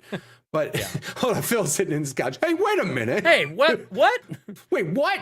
Sitting there enjoying the Nintendo Direct. Yeah, exactly. So no, I found that out because that was like the number one question I had. I'm like, there's no way. Because like Resident Evil gets put on Game Pass. Capcom doesn't have that. Yeah, they don't hate. Yeah, totally. No, they don't hate them. So Xbox. why is it not coming? And then same thing. I started noticing all the other Capcom, and again, they were all mostly older, like some older games, but also just all these newer games are coming just fine because they all swapped to that newer RE engine. So yep. Unfortunate. Good question, dude. Very good with question. Questionable username in the Discord. While we were answering your question, your team that you care so deeply about scored a goal, and it is now 3-1. So PVO. Yeah, glad you've been cheering for this particular team the entire playoffs. Just this team. Yeah, you're diehard Panthers fan. Next topic. I think that's all the carpool questions. That's all the questions. Yeah. Okay, so our topic tonight, guys. Really exciting topic. I know we have all been super pumped about Summer Game Fest, and we are going to be talking about it more because we're going to be talking about our most anticipated games for 2024. Now, I do have a question because, of course, as always, I come with a list. Yes. Are we just specifically talking to games that are coming to Xbox, or are we talking about 3 games that we're excited for overall? I mean, mine are multi-platform games. 2 of them are. So, I mean, I'm just going to say. None of mine are exclusive. If it's available on Xbox, I would say yes, but it doesn't have to be. It's available on Xbox, but it has to be in that. some capacity. Okay. I would say Good to know. Then we're good. Or PC, technically. Because this is the unofficial PC podcast, just saying. That's true. She's got a PC. It sounds like she's got a PC game. She's stoked now. She's like, yeah. Now I can start saying that one. Yes. Foolish Fuji in the chat says an hour and a half in, and hey, it's topic time. Yes, Exactly. welcome to the topic of the show, 90 minutes in. This is why you clicked on the thumbnail. This is what you saw the title, and you're like, yeah, I would like to hear about some games coming in 2024. I can't wait for next week when I'm not here and you guys get to the topic within like 35 minutes and it's Easy. now. And then you're going to realize it's Fiona's fault. It's all Fee's fault. Well, we'll find out. Yeah, we'll see. Who knows? Really excited for it. So who wants to start first? You know what? I'll start first. You start. Guys, talking about Capcom, guess what's coming in September? Freaking Ace Attorney Investigation Collections. Holy moly, guys. This is exciting. And I know people keep on asking me why I'm so obsessed with this particular series, like why I'm obsessed with Ace Attorney. Guys, this is the collections of Miles Edgeworth. So we have Investigations Collection 1 and like Ace Attorney Investigations 1 and 2. 2 has never come to the West before. This was only a Japanese exclusive. This has never come out in the Western market before. That's why this is exciting, okay? Before you guys judge me for getting excited. Yeah, first off, no one's judging you. Just go on. You're fine. Yeah, keep going. I am so pumped.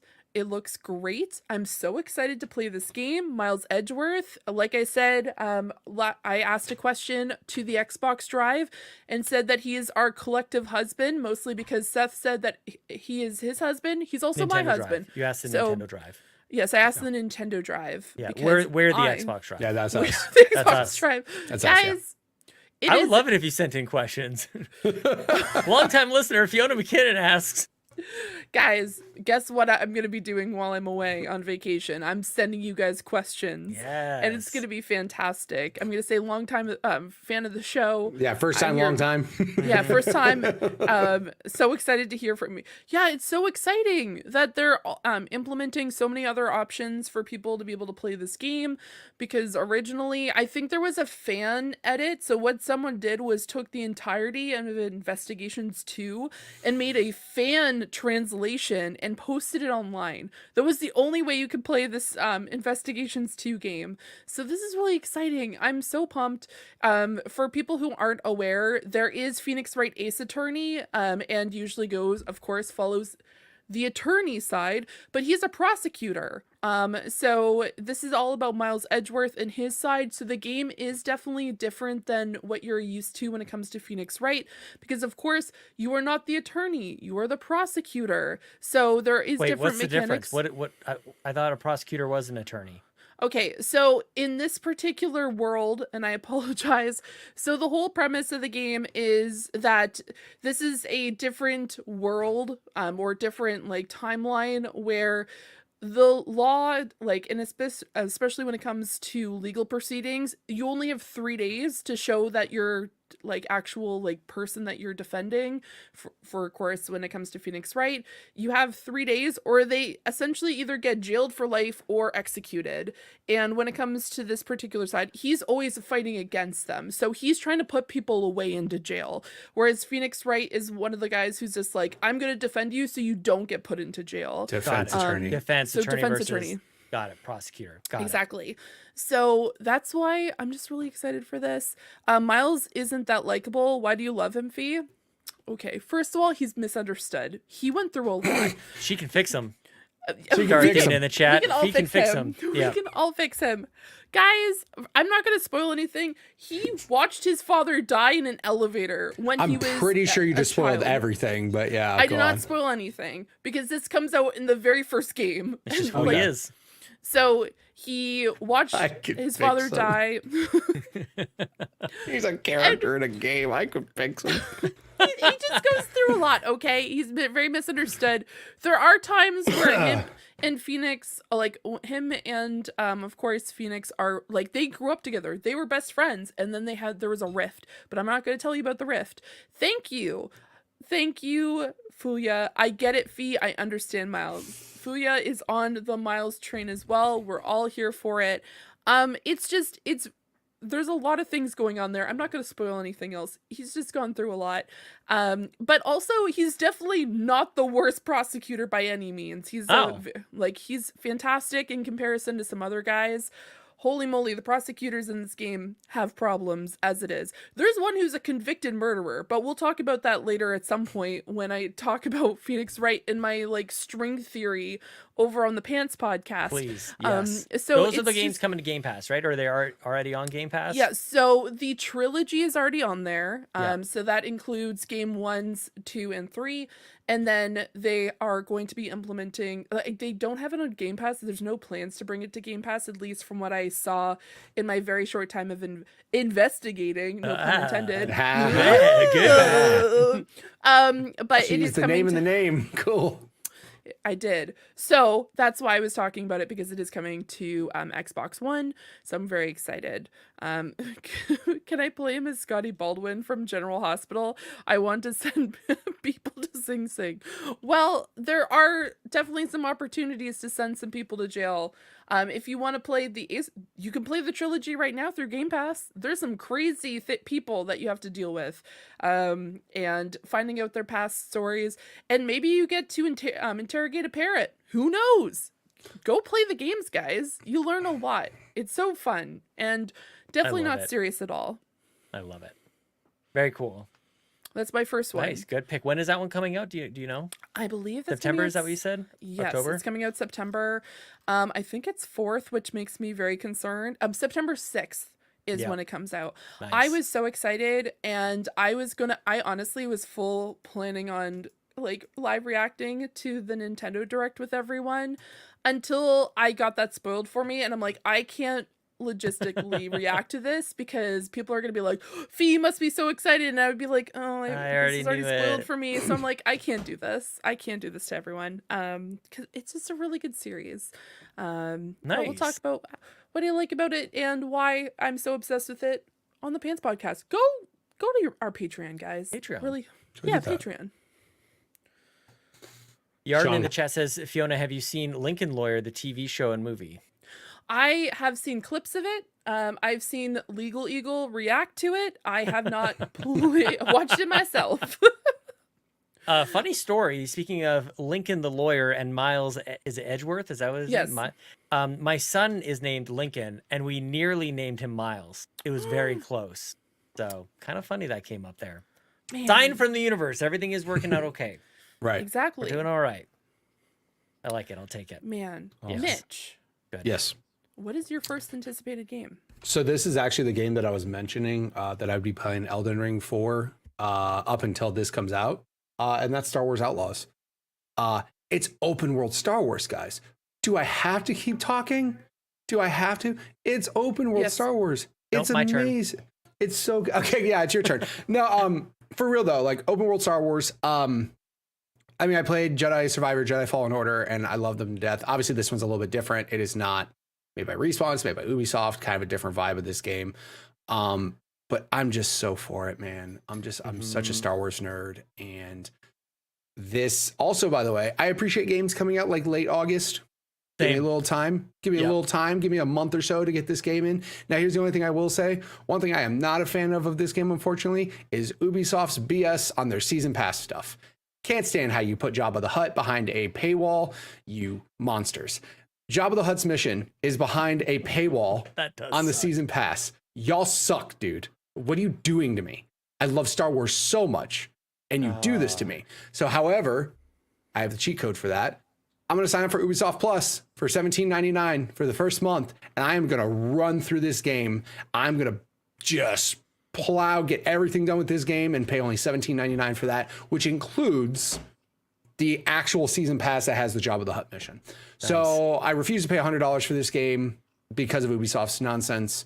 So instead of giving you guys $70 and giving you full price for the game, I'm just going to go Ubisoft route, Plus route, play it, pay for it for a month, beat the brakes off this game, and enjoy it. So yeah, it looks so good. Unbelievable. It looks so good, man. Are we getting next gen games all of a sudden? Like this I- game looks yeah. so detailed, and the lighting and the Mhm. fog. Like it looks like you're running through this little area. I don't even know, but it looks like it has a smell to it.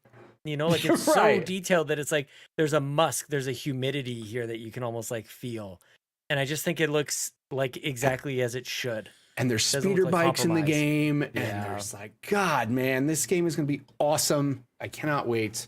And like I said, I got basically a month and a half to play Elden Ring and see if I can beat that game in that amount of time, and we'll see what happens. But I will say though, like just solely based off that whole Ubisoft Plus, like as soon as Elden Ring's done, if this game's out, I'm going to finish Elden Ring first. Even if I miss a release date, I'm just going to be really weird because I really want to try to beat Elden Ring. I don't want to rush through it. I really don't want to rush through games, but sometimes when these types of things happen and a game is close to coming out, I'm like, okay, I got to really like try to get this game, focus on this game, get this game done because I really would like to play this day one. And it just looks awesome, man. Like I'm super happy that this game exists. Yeah, and it's fun to be excited for a Star Wars game. Star Wars is awesome, dude. It really is. So, yeah, because movies haven't done it for me lately. Video Yeah. games have. So I'm yeah, kinda with you. yeah. So absolutely, this game comes out August 30th, and it's right before, hopefully, some other games that are on my list where I get some time to play and beat this game, and then I can go straight into those other games. But yeah, go Star Wars Outlaws. I like it. I was kind of hoping you would say that because now I don't have to use that choice because Right. I'm right with you, man. Like this game showed so well along with the game that I'm going to talk about that I could be fooled into thinking that Ubisoft actually had a really great showcase this year, but like the reality is they didn't. But they showed Star Wars Outlaws and they showed my first anticipated game of the year, which is Assassin's Creed Shadows. This game looks so good. I can't believe Ubisoft is doing these both in the same year. This is, I want to say November sometime, which is totally fine. Like this is I gotta figure out a way to get my hands on this one because November 15th. 15. Thank you so much. Look at you. You got my back this time again. Oh man, yeah. We've been dreaming about a feudal Japan Assassin's Creed since Assassin's Creed first came out. This is what we've all been waiting for. What we've all been dreaming for, Mitch. I also feel it's been rumored for like 10 years. Like, I swear to God, this thing has been like in a rumor mill forever. And I'm glad you brought this game up. So now I don't have to bring it up on my second choice. Yeah. But literally, this game, I'm like, all the combat of it gave me like Ghost of Tsushima vibes, which, by the way, that is not a slam on the game whatsoever. That game is phenomenal. And if I can just get more samurai games like this, I'm down. This game looks awesome. It really does. I'm curious about the tone. I still don't know. Like, it seems very, very serious, which I would say Valhalla was as well. Odyssey had a bit of a sort of a fun, at least a few moments within it. I don't know if it was just because it was Greece. I don't know exactly why, but it seemed a little like it had some lighthearted moments, some Characters. levity. Yeah. Definitely. Testicles is a character you guys got to go. That's a real character. Right. His name is Testicles, and my God, hilarious character with an even better ending. One of the great story arcs of side missions within that game, which is totally missable. But that game, I love Odyssey, and here we are, feudal Japan, very stylish, very stylized. Maybe a little bit of stealth that I can handle, but I just think this game looks really cool, and I can't wait to jump into it in November. And Sean, guess what? Right now, if you go on TikTok, they're actually having a full like contest where if you do like they have clips that you can react to and you can record yourself reacting to them. You can record them and submit them, and you might have a chance to actually voice act one of the hundreds of warriors that are in this game. That is one of the 100%. This is what it's a contest that's currently going on. They're looking for apparently they are asking people, do you want to be an NPC voice actor in the next Assassin's Creed game? Well, you should do this. You should do this, Seth. Seth's got to get on this. You guys get to do this. I mean, I'm not gonna lie. There's only 2 that have actual female voice characters, but definitely Seth, you should. Mitch, by all means. I think I definitely want to try it. You should do it. I think it'd be really fun, because honestly, there's just so many opportunities, and because they're like, we have tons of warriors in this game, and we want to give everyone an opportunity because once again, fully voice acted games. Yeah, Just clap to those games because just like fantastic. those Phoenix Wright games you like so much. Those are not narrated at all. Yeah. And that is... Yeah, now I get it. That is one day. Sean, the day that they have a fully voice acted Phoenix Wright Ace Attorney game, I'm going to sit here and weep. Fiona wept. Fiona wept. The only concern I have with that contest, do I have to read a script? Yes. Oh, that's tough. Stuff. Yeah. Illiteracy strikes again. To practice. Well, usually what they do is they have like clips from other Assassin's Creed, and you have to voice act that particular character. Reading is the Dark Souls of life for Mitch. I'll just do the actor thing. Line. Just have somebody say it to me. Line. All right. They're just like, we need you to just wail in agony. Line. There's lots of great like text to speech apps that you can get. 100%. Yeah. You know. Yeah. They give me a paper and I pull up my phone and I scan visually it. Impaired and those who can't read good. Okay, this is just a random shout out. If you put anything into Microsoft Edge, if you just bring up a website, you can get it all voice narrated. Yeah. Everything, like you can. There's like 50 different. Ain't doing that in Chrome. Okay, I don't know why they're not doing it in Chrome. Get on it. Why are you not doing this? It's probably an app that you have to download, but it's just... Anyways. Who's next? Sean. I already It's went. not me. It's not. It's I was talking definitely... about It absolutely is you. Yeah. It is 100% me.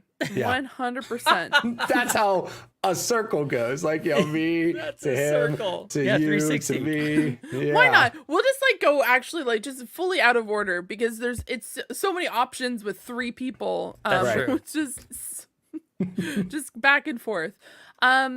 So okay, I want to. Do I Which go one with is an she gonna Xbox choose? one? Because here's the thing. There's one that I really want to talk about, but I think I might just wait until Sean talks about it because I know this is on his list. Nice. Do it. Good strategy. Yeah. So I'm Do gonna that. wait. Yeah, it is I'm on not- my list. Okay, I'm gonna let you talk about that one, and Yeah. then I will piggyback off that one. Perfect. Yes. I'm going to talk about an actual fully voice acted game that's like projected to come out this year, which is Cabernet. Which is the vampire game that I talked about last week, Sean. Yes, the demo. The demo. This hit me like a Mack truck. I want this game. I need this game. I need it now. If it does not come out, this inspired me to watch the entire 5 seasons of What We Do in the Shadows over the past week. I'm not even joking. I've watched 50 episodes of that show because Good God. Do you work? I'm just asking. Were you on vacation as well? Like, no, what I happened? work. Okay.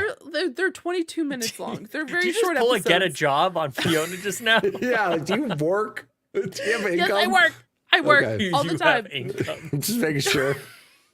No, but I really like this. There was just it hit me. There was just so many different, like, the conversations that you can have in the game, the choices that you have to make in the game as well to figure out if you want to continue to have like your human self or do you want to fully embrace the darkness. And it's so good, and not just because it's fully voice acted, but there's just like But it helps. but it helps for sure. Just like maps.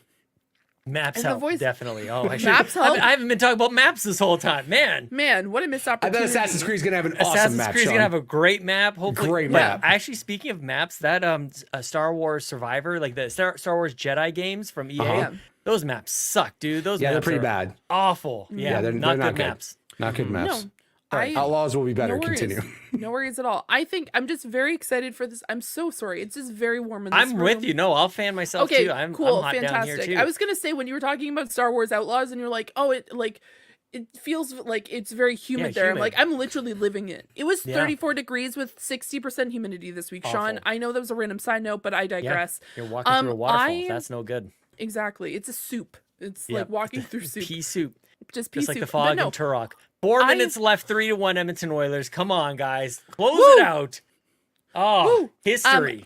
I digress. I very much am excited for this game. I like the fact that one of the things that you do in the demo, like from what I played, was the fact that you have just a conversation that you think that might have very minute, like, consequences, actually have a huge effect, like a ripple effect, during a later part of the demo. And it's really cool to be able to see that, and the way that they've taken these mechanics that I've seen, of course, with specials and Fallout, which we saw at the beginning, and then also the fact that you feel like that it's very linear, but at the same time you have options, and it's like not going to be the same. Like, my gameplay is not going to be the same as yours. Of course, it's not going to be as in depth as we saw with like Baldur's Gate 3 last year, but there's definitely some opportunities to have real impacts in the game, and I'm very excited to be able to check that out later on.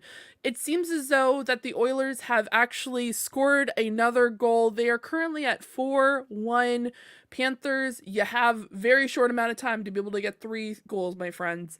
But congratulations, Sean, for your team to get 4-1 with 3 minutes left. They score the empty netter.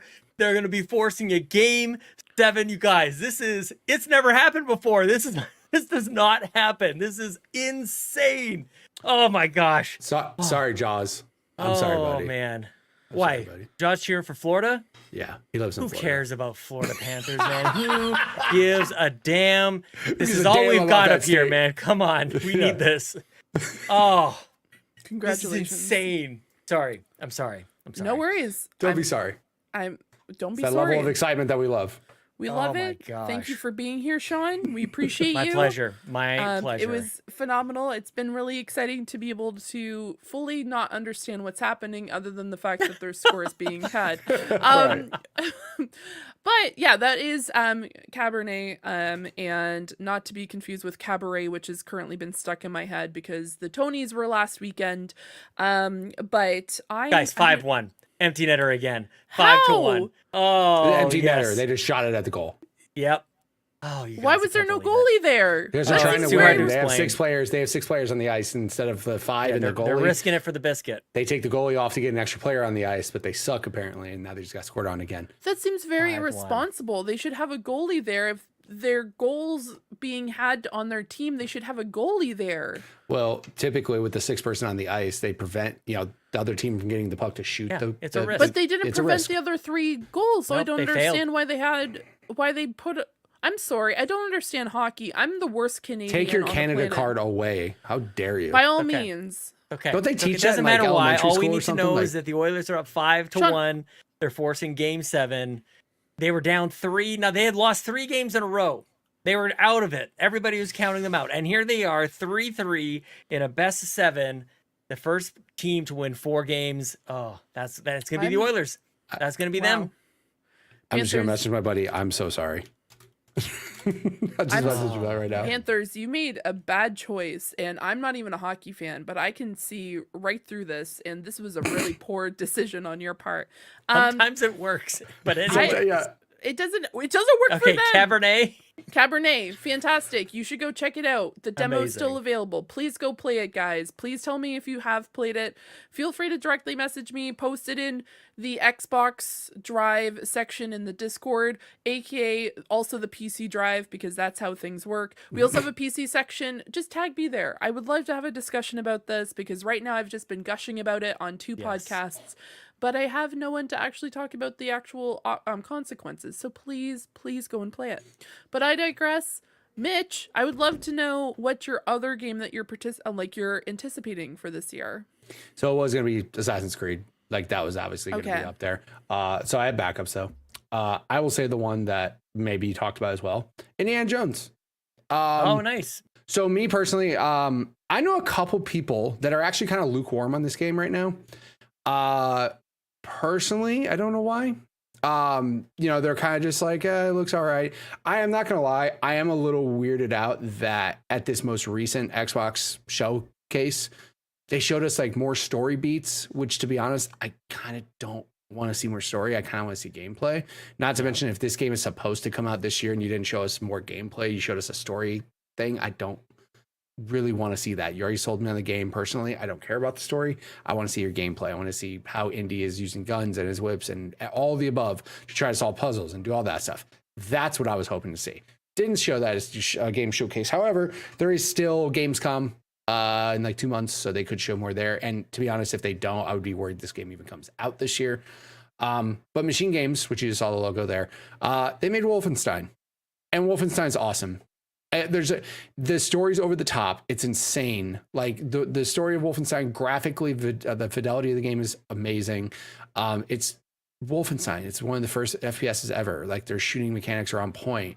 I'm more wondering how they're going to handle this game, because I mean, like, Indy's not known really for like carrying all these guns and all this craziness. So what's the upgrade arc going to be like as far as like, upgrading your character? Do you get different abilities? Do you different stealth attacks, whatever? Those are the things that I'm more interested in seeing how the gameplay pans out. But I mean, also, not to mention, Indiana Jones is awesome. Let's not talk about the last 2 movies, but we'll talk about the first 3, which were amazing. I know Sean hasn't seen any of them, right? I've seen them. I just don't think You they're just don't as care great for as it? everybody else. Wow. Like, Okay. still much. But I you guys just think- don't like that about me. That's fine. I Or didn't say I don't like that about you. You have your opinion. It's okay. No big deal. But no, I just think that this was given to the right people as far as like on an Xbox portfolio, right? Out of everybody that Xbox could have had made this game, I am happy it's Machine Games. Yeah, I'm just, like I said, I'm excited I like the mix of like what you're seeing there between the first and third person stuff. That is cool, because obviously doing like rope swings like that in first person might make somebody who's not even normally motion sick. That was one thing I always thought was weird with like Mirror's Edge. When you do those front flips, how you like see everything in first person. I'm like, okay, I don't need to see everything in first person. I love Mirror's Edge. So good. It's cool, but I'm like, hey, this whole front flip nonsense, we don't need to do that. But no, like, this game looks awesome. And it's also, of course, coming to Game Pass. So if you have Game Pass, why not? You jump between planes, for the love of God. Look at that. It's awesome. So I'm expecting those big set pieces. I'm expecting those big story missions. I don't really need to know more about the story. I'd rather be, know about it as I'm playing it. Just show me more gameplay, please. And please, for the love of God, please have this come out this year. Because that's the only concern that I had. But yeah, Indiana Jones, no confirmed release date, supposedly 2024. And it's on Game Pass, guys. If you have Game Pass, just go try it out. That's nuts. That's a huge crazy. game. That is a giant license to just have day one. Like, here you go. Here's Indiana Jones. So I'm so Yes. excited. I'm so that is going to be a excited for fun this- game. I'm so excited for this game, and honestly, that's the first time that I realize Candyman himself, Tony Todd, is Yep. in the game. Did not know Yep. until just that trailer, and I'm like, is that the Candyman? And then it was Yes. just like, oh, it is Tony Todd. Okay, that's The one thing that I thought fantastic. was interesting is how like Todd Howard has put his name more on this game than he has any other Machine Games game that I've seen. You know, I don't remember him being super involved in Wolfenstein and all that stuff, but the fact that Todd Howard is like more involved with this game, that just shows you like he really wants to make sure that this is a proper depiction of Indiana Jones and make sure everything's kind of like handled with care. So Well, I it do has to appreciate. be. Yeah, because we've just- seen. Sorry, continue. No, go ahead. No, Mitch. go ahead. No, I was just gonna say, because I'm not gonna lie, seeing what happened, because as a collective of Indiana Jones fans, there like people say that there's only 4 movies. There's Yeah. only 4 movies. There's not 5. There wasn't one that happened in the late 2000s. There's only 4 movies that have been released. And it's just, I feel as though this is such a kind of like tedious, kind of like tight rope that he's currently walking across, because it's very like, it could end up going one of 2 ways. People could love it and then people are really excited about it, or it ends up in the same category as Crystal Skull, and that's like, it's so wild to see like a full collective hate something so much to the point where they act as though it doesn't exist.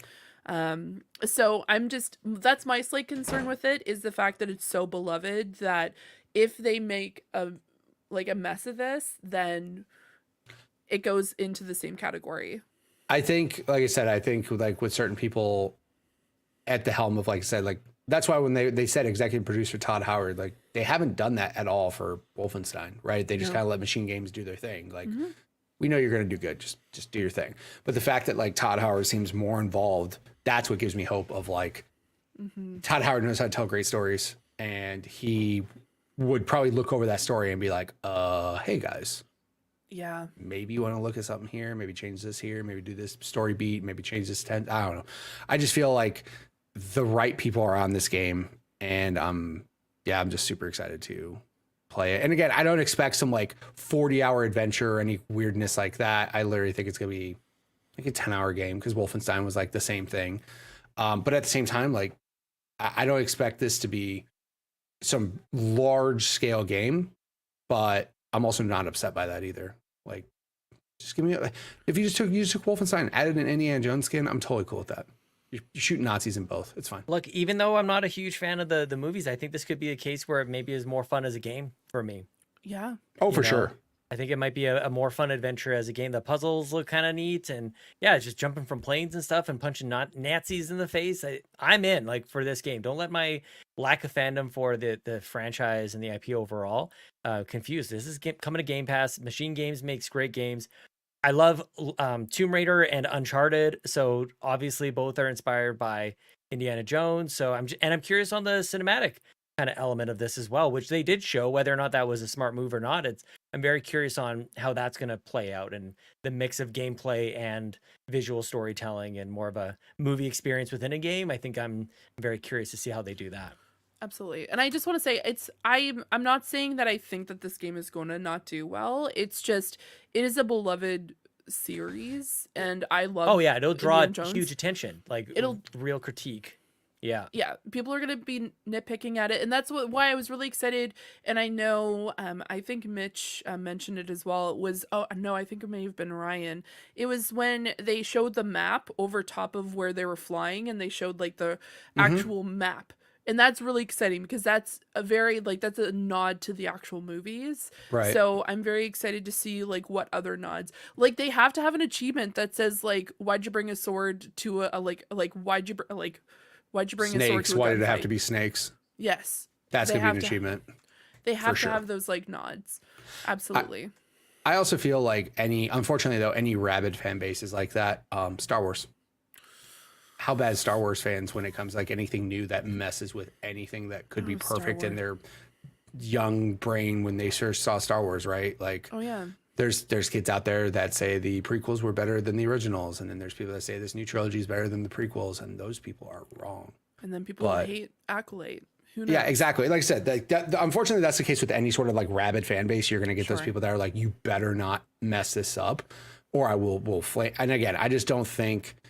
I think Indiana Jones, like I said, has a big fan base, but I think as well as like they're also dying for something good, and if you can give them something like this that is a great like version of Indiana Jones, and I don't think they're going to be upset with that. So, I mean, like I said, I think they'll do well. Will I think it'll be like a 10 out of 10? No, I do think it'll be probably in the 8s or 9s if I had to guess. But I really hope I'm happy that this is something that Xbox can say is ours. And like, this is something that you will want to have Game Pass or a PC or Xbox for in order to play this. So yes, very excited about that.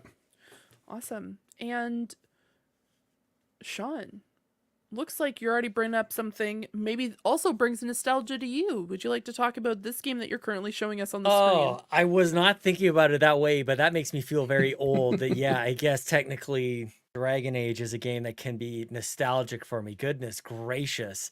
Yeah. Coming this fall, Dragon Age, the Veilguard. I can't wait to learn more about this game.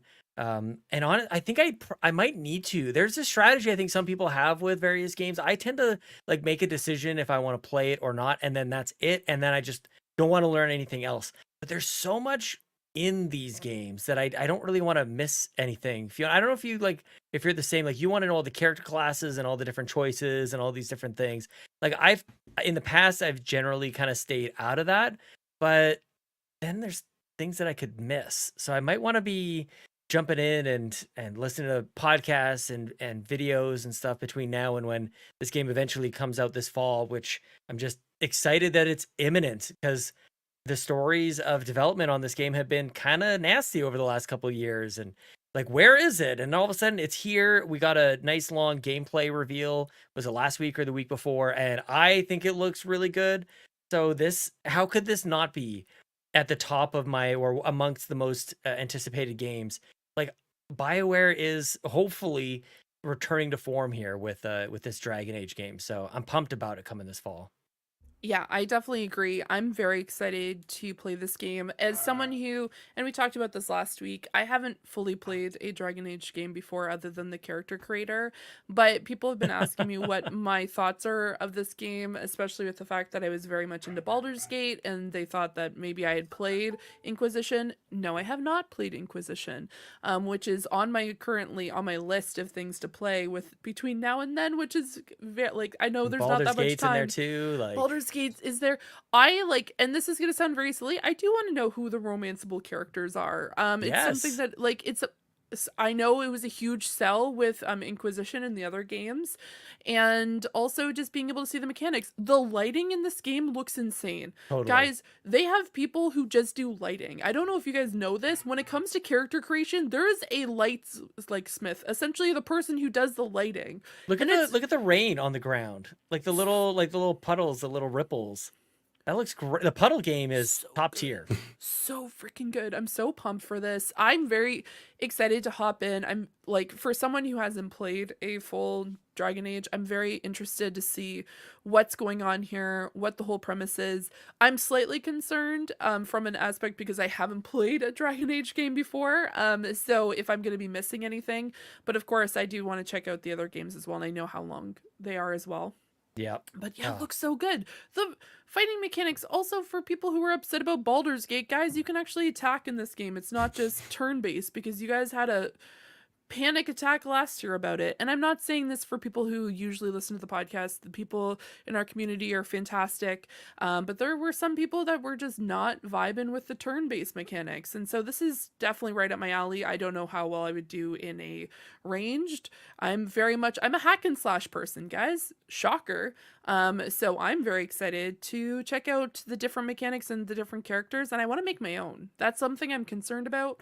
So who knows? But either the okay, I haven't seen this, guys, as a heads up. So I'm currently, for context for people who aren't actually viewing this, we just saw a massive amount of rats run by.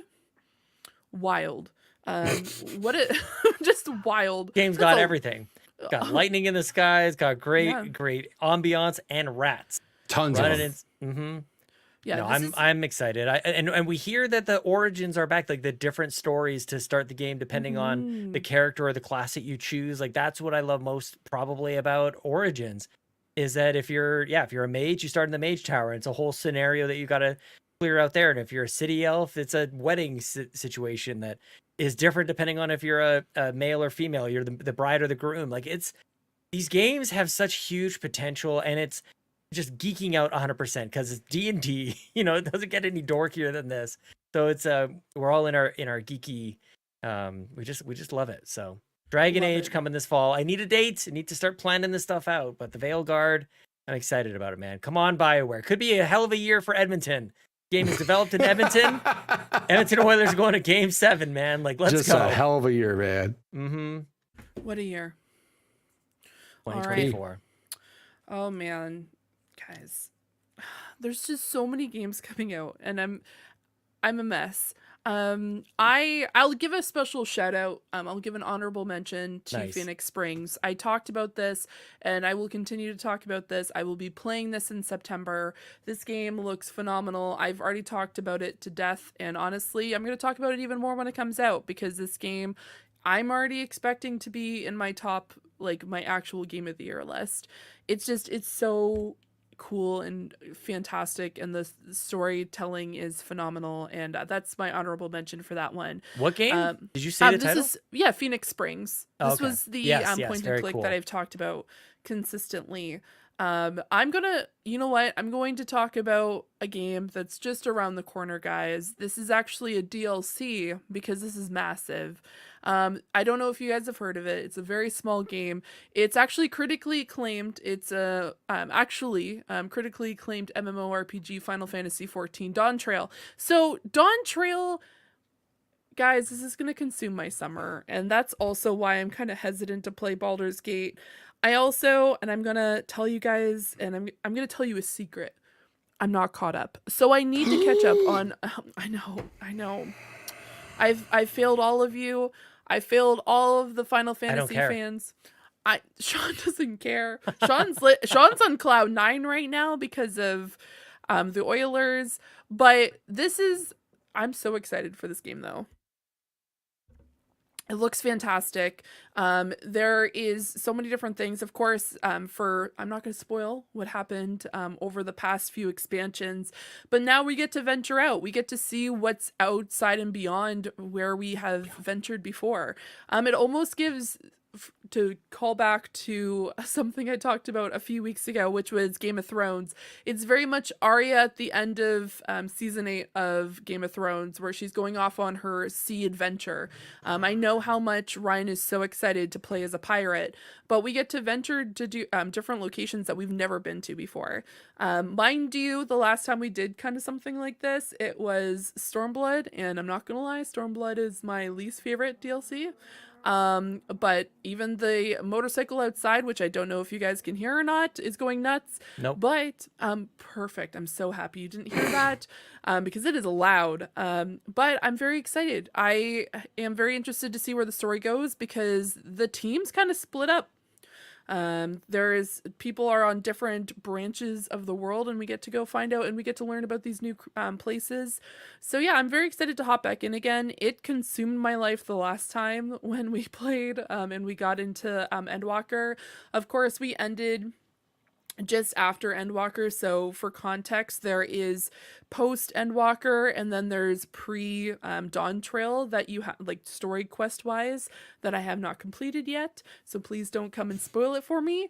But yeah, they're introducing female Hrothgar, which is the kind of like the lion like race that looks very, like, it looks more cat than we saw with of course the cat race, which I cannot remember off the top of my head right now because it's way too hot, but Memory's gone, it's too warm. And I'm just not going to try to pronounce things that I cannot mentally pronounce at the moment. But yeah, I'm very excited to hop back in again. I play a Rogadin. I essentially play as a tall character. I usually play the tallest characters when I can in a game, and so I'm not gonna lie. Just to be on par. I get it. Go on. I feel weird playing, like, I can't play a Lalafell. Like, those are very short characters. Me neither. Yeah, what kind of loser does that? Same. Go on. Well, no offense, because Bowser plays a Lalafell. But yeah, I get it. Yeah. I would do the same thing. Yeah. I mean, it's not that bad, right? I digress. No, I'm just very interested to see where the story goes because, like, Endwalker kind of broke me, guys. There was a lot of things that happened at the end of Endwalker that just mentally broke me. So I'm very excited. Also kind of seems on par because the last time when we were in Endwalker was around the same time that Arcane Season 1 came out, which also broke me. So I'm very excited because we are getting Arcane 2 Season 2 later on this year. I'm just excited to play this over the summer. I have a group that I usually do MSQ with, but I'm going to be talking about this with a lot of people, including Ryan, Bowza, friends of the podcast, and people who I've done podcasts for in the past as well. So I'm really excited to hop back in and get to explore with my character Lumara Stormwind, which is the name of my character in that game, which is really cool. I love it. Look, I joke around because I don't understand it, but I love nothing more than games that bring people together like this. Like it warms my cold Canadian heart to hear that, like, there's a bunch of people who get together and play these things. Like, that's the best. Like, that's just, I don't know.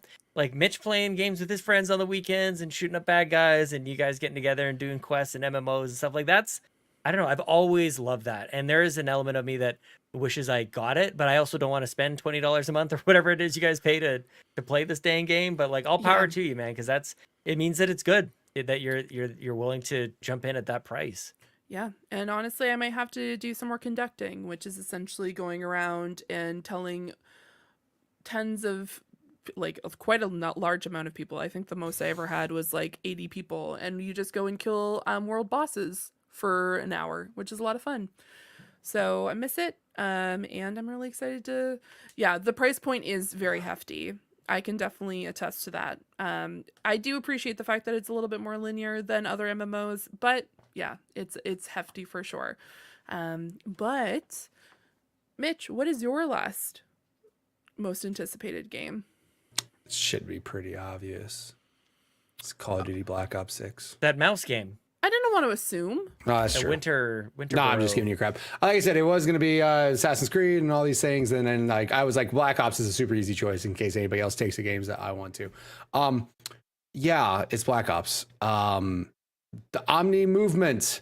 Yes. That they pressed in your face over and over and over. As ridiculous as it sounds, it literally could be something that fundamentally changes Call of Duty in the way it's played. So it is a pretty big deal. It's just dumb that they like have these press words every time there's a Call of Duty. Boots on the ground. We're gonna be boots on the ground. We're gonna like no more jumping on wall running. We're gonna be boots on the ground. Like, all right, we get it. Shut up. You're not gonna do wall running anymore. Omni movement. I get it. You could run diagonally now. That's rad. We don't need to keep saying it over and over.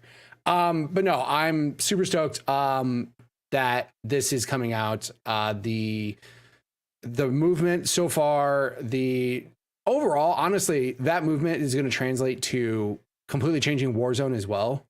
How you are rounding corners now, how depending on how you're running through a door, you're going to breach a door differently. Like there's just so many things that are going on with this game. Of course, story campaign wise, Call of Duty campaigns are awesome. For the most part, they have been. And Black Ops always takes up a notch with like espionage stuff, like you're going to see here, where there's going to be that mission where you're completely undercover inside some like dance or ball or gala or something. Which looks awesome. Visually, this game looks ridiculous. And I'm not looking to at mention, this right now. I'm like, there's no way this is actual gameplay. That is gameplay. Like that's gameplay. Yeah, that's what I'm saying. Games this year look way better than last year. I want to like this might be a thing we have to do. And man, I should not say this out loud because people steal our ideas all the time. We should have like the best of 2024 versus the best of 2023, like the best looking games side by side, like same systems. But like, I just feel like the games coming out this year are a step above what we've seen in the past. Cause this looks incredible. The big thing with this too is like most Call of Duties are on a shorter campaign or a shorter development cycle because of the way they essentially have like 90 studios working on Call of Duty at any point in time, right? So most of these games have like 2-year turnaround times and things like that. This one apparently has like a 4-year development cycle. It's been like play tested so long. So I just feel like this one definitely has the actual like time put into it to actually redefine core aspects of the game that have been lacking. I'm not gonna say lacking, but it's just like gotten stale. Like it's something, it sounds stupid, but like when you kill somebody in the game, there's like 6 points, and depending on where you shoot them, they have a certain animation. That animation has not changed in literally 10 years. It's been the same thing. Now you're gonna have different animations depending on where they get shot, of how they fall. Like it's just little things like that that just add to this game. And I just, yeah, this game looks sick. Also, things like the RCXD, which is like one of those fun multiplayer like kill streaks. That's just a little race car that's got a bomb on it, so you get to like drive it around until you see somebody and blow them up. And not to, it's on Game Pass, dude. Like that's Day one on Game ridiculous. Pass. Yeah. That's insane. Yeah. So the fact that it's on Game Pass. By the way, the one thing that got mentioned, the 300 gig rule, that's not true, by the way. That was like Call of Duty now is becoming its own app essentially.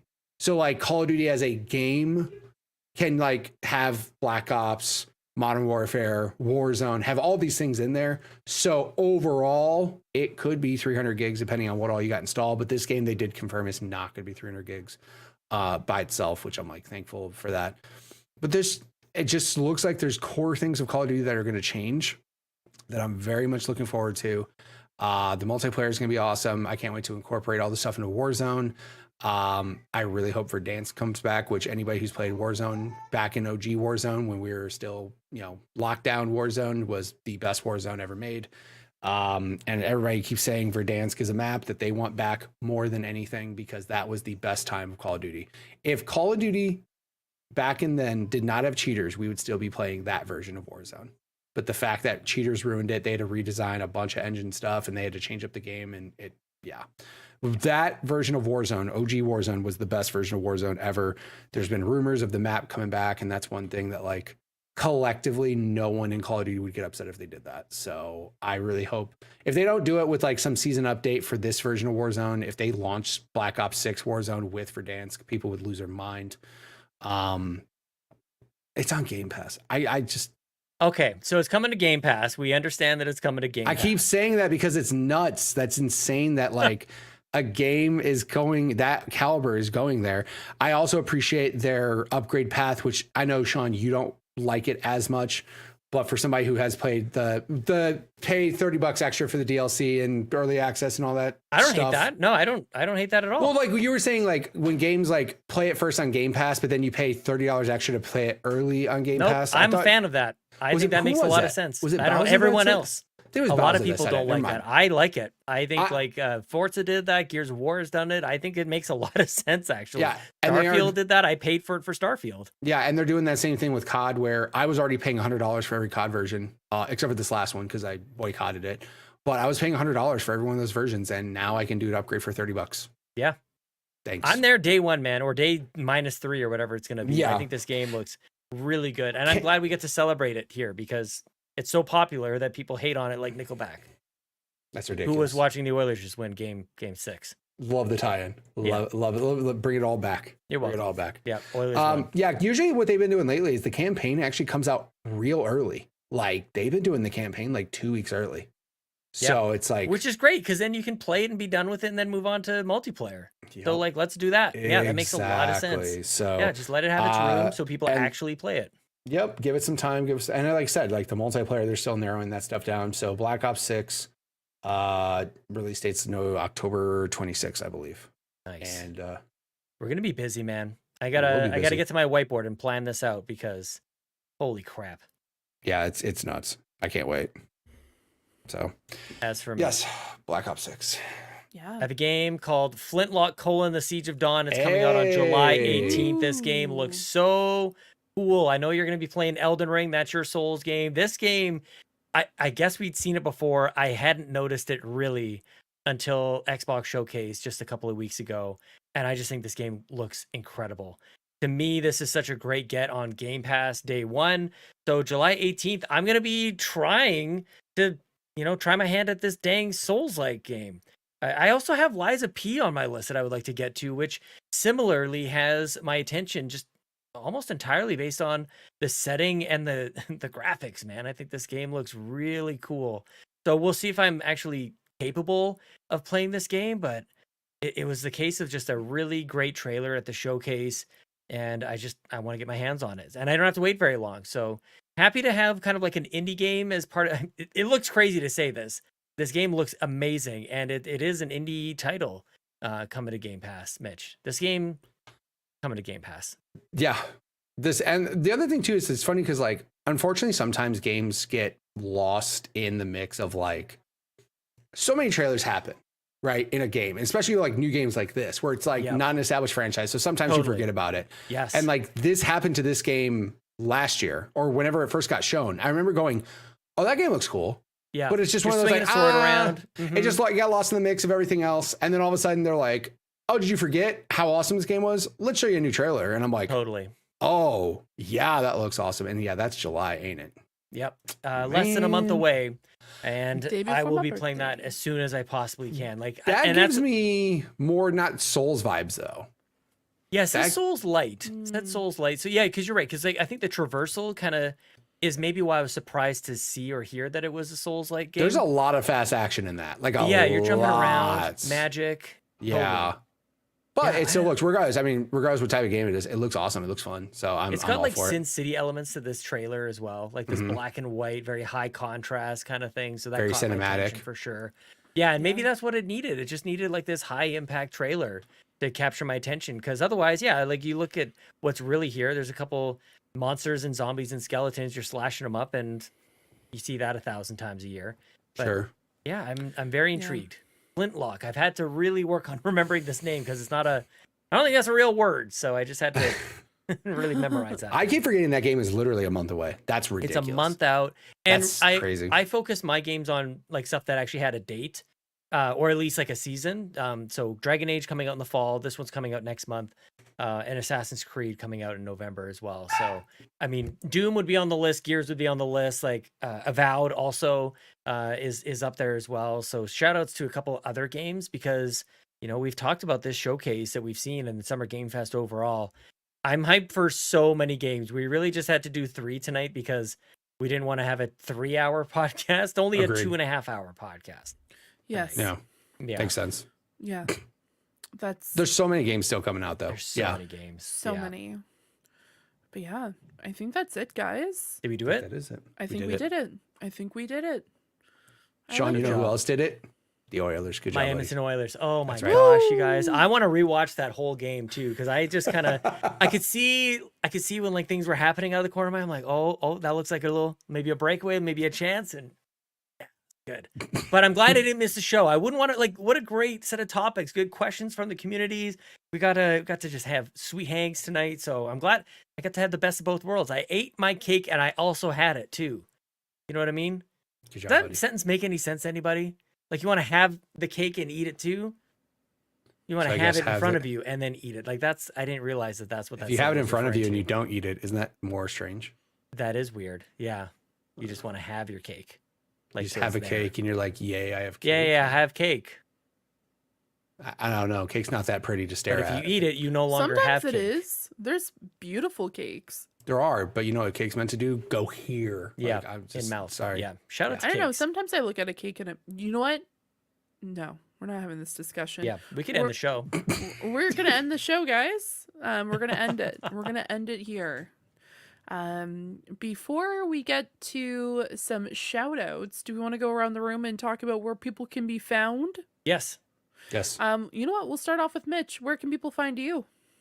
You can find me everywhere. Twitter, YouTube, Twitch. Why do you think so hard everywhere. about this every time? I try to think all of them. Wait, MySpace. No. Yeah, there's so many. I try to remember all of them. You Mitch Power 1116. The big thing that's happening is tomorrow I am having my birthday / Twitch affiliate anniversary stream, where I will be doing a ton of giveaways and community games and prizes and just putting out new merch and Lots of stuff. So we're gonna have Among Us games with prizes, which I've thanks to people from my community, I have now figured out a way to do some prize giveaways for Among Us that actually makes sense. So yeah, very much looking forward to that. Anybody's watching the video, you could be there tomorrow. If you're listening to the audio, I'm so sorry, it's already happened. Long gone. Long gone. Unless But you're a still time follow me. traveler. Unless you're a time traveler. But otherwise, twitch.tv/MitchPower1116. Go there for everything, please. Thank you. Good. Okay, Sean. awesome. And Sean, where can people find you? Normally, I would just tell you to follow me on Twitter at Sean Capri. It's Sean like Connery, Capri like the pants. But this week, today is Friday, you guys. I've been on a podcast every single night this week. I was on the Communication Error podcast. Please go check that out. We talked about Summer Game Fest. We talked about games going hard or not going hard, the state of the industry, all that kind of stuff. So check that out. Thank you to John Ebo and Cheesy for bringing me on there. Thanks to Patrick, Mark, and Lucas Ham, Swisher, and Ryan for having me on the Good Morning Guys. We got to talk about just real life stuff. IRL, IFL, I think is in fake life, and in God life as well. So very, very nice conversation over there on the GMG podcast. And then PSVG, I got to talk about first-person shooters with Donnie and Delvin, and you watched that first-person shooter documentary. Man, guys, go listen to that episode. Ooh, I gotta go watch that. Yeah, I gotta watch it too, because it's all about those the 90s FPS games, Yeah. Doom, Wolfenstein, all the way up to Yeah. Half-Life, getting into Star Siege Tribes, and holy crap, that's my childhood, dude. Anybody have any idea what platform that's on? It was on Amazon Video. Got it. Cool. So, yep, I definitely have to check that out. So go listen to those podcasts. Last night I was on the Nintendo Drive, which you can hear me on every single week here at Carpool Gaming. Tonight, the Xbox Drive, of course. Follow us here at youtube.com/carpoolgaming, twitch.tv/carpoolgaming live, and support us. Go buy your merch at carpoolgaming.com. I think that's going to be it for me, Fiona. All right. Well, you all can find me over on Twitter, over at Zeranix. You can also find me over at youtube.com/pointinprogress, where we actually had our last episode of the podcast. That doesn't mean that it's going to be the end of Point in Progress, so we are going to be doing weekly streams, so go and check us out over there.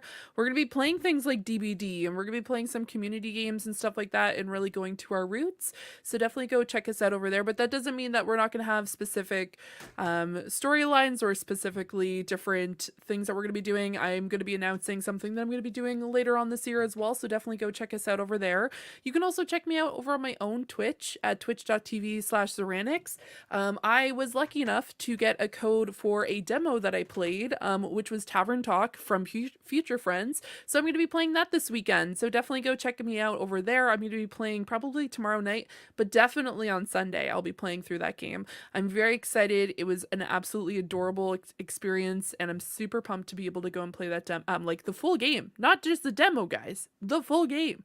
And yeah, I've been playing demos and stuff over there, and just all sorts of games that I've been really enjoying. So I've been getting back into streaming a lot more, so definitely go check me out over there. And my only other thing I would have talked about is the merch for Carpool, because I really like Poolside Bobby, guys. I show that off to a lot of people who don't even know this podcast. It was awesome. I'm like, you should check this out. This is something I made. It's pretty sick. And I said sick in a work said that at work this week, and I regretted it, but I digress. Maybe I'll talk about that on the point. I'll talk about that on the Pants podcast that I'm going to be doing this weekend. I'm really excited because you guys, you think that I ramble a lot on this podcast. This is the first time I'm recording a podcast by myself. So it might be super long because I like to talk. So you guys are getting content this week from me. Sean's gonna have to increase the upload limit on the podcast. Yeah, in we order might to have be to able talk to fit her show. Patreon. Figure this out. Might be Like, chop it up into 2 episodes. Yeah, it's a twofer. Yeah, it's like Back to the Future up in here. Part 1, 2, and 3. I do want to point out something, by the way. Dead by Daylight's on Game Pass. Go play it. Oh, Yes. nice. Oh, And it's nice. cross-play. You can play with people that are on... You play with Steam. You can play on Xbox. You can play anywhere. Pretty Nice. exciting. Pretty exciting stuff, guys. Go check it out. But Love yeah, it. do you want to talk about... Speaking of Patreon, Sean, Patreon.com/carpoolgaming is what keeps the lights on and keeps us moving towards Extra Life, you guys. Holy crap. We need couches. You help us get us there. We're going to put on a great show and raise a ton of money for those kids. Supporting us at patreon.com/carpoolgaming helps get us there. All the merch you buy helps gets us there. So thank you to everybody over there. And I want to say especially a huge, gigantic, ultimate thank you to our ultimate producers, Jonathan Brown, who you should be listening to his music because it starts the show and it also starts the PlayStation Drive. You can check him out at linktree/pme.jib on Apple Music and Spotify and everything else. Go search for Purple Monkey Entertainment. And Cwagmire, who reminds you that the best babes are Xenobabes. Our platinum producers, Robby, Bobby Miller, Tim Paullin, Smokin Joe, and Toxic. And our gold members, Adam K, Anna, Awesome Dave, BobLoblaw, Brad Moore, Brian Reese, Cecily Carrozza, CowboyDangerD, CrocoKyle, Dannohh, Dan and Luma, Drellesh, Emily O'Kelly, Hoppel, John 32, Patrice Mallette, Peje EP, Samuel Nessling, Shane Erickson, Tim, Aulph, and Tech Mike. Thank you all so much for your support. We couldn't do it without you guys. You're amazing, and you're going to enjoy Fiona's episode of the Pants Patreon podcast for patrons content this weekend. That is all. The end. Super excited. Super exciting. This is the end of this episode of the Xbox Drive. Have a great night, guys. Bye. Bye. Thanks so much for tuning into this episode of the Xbox Drive. Now, before you drive off, be sure to like and subscribe on YouTube and follow Carpool Gaming on socials. Don't forget that we've got some awesome Xbox Drive merch on carpoolgaming.com, and you can also support the show on Patreon at patreon.com/carpoolgaming for exclusive content. Links to everything are in the description. We'll see you next week.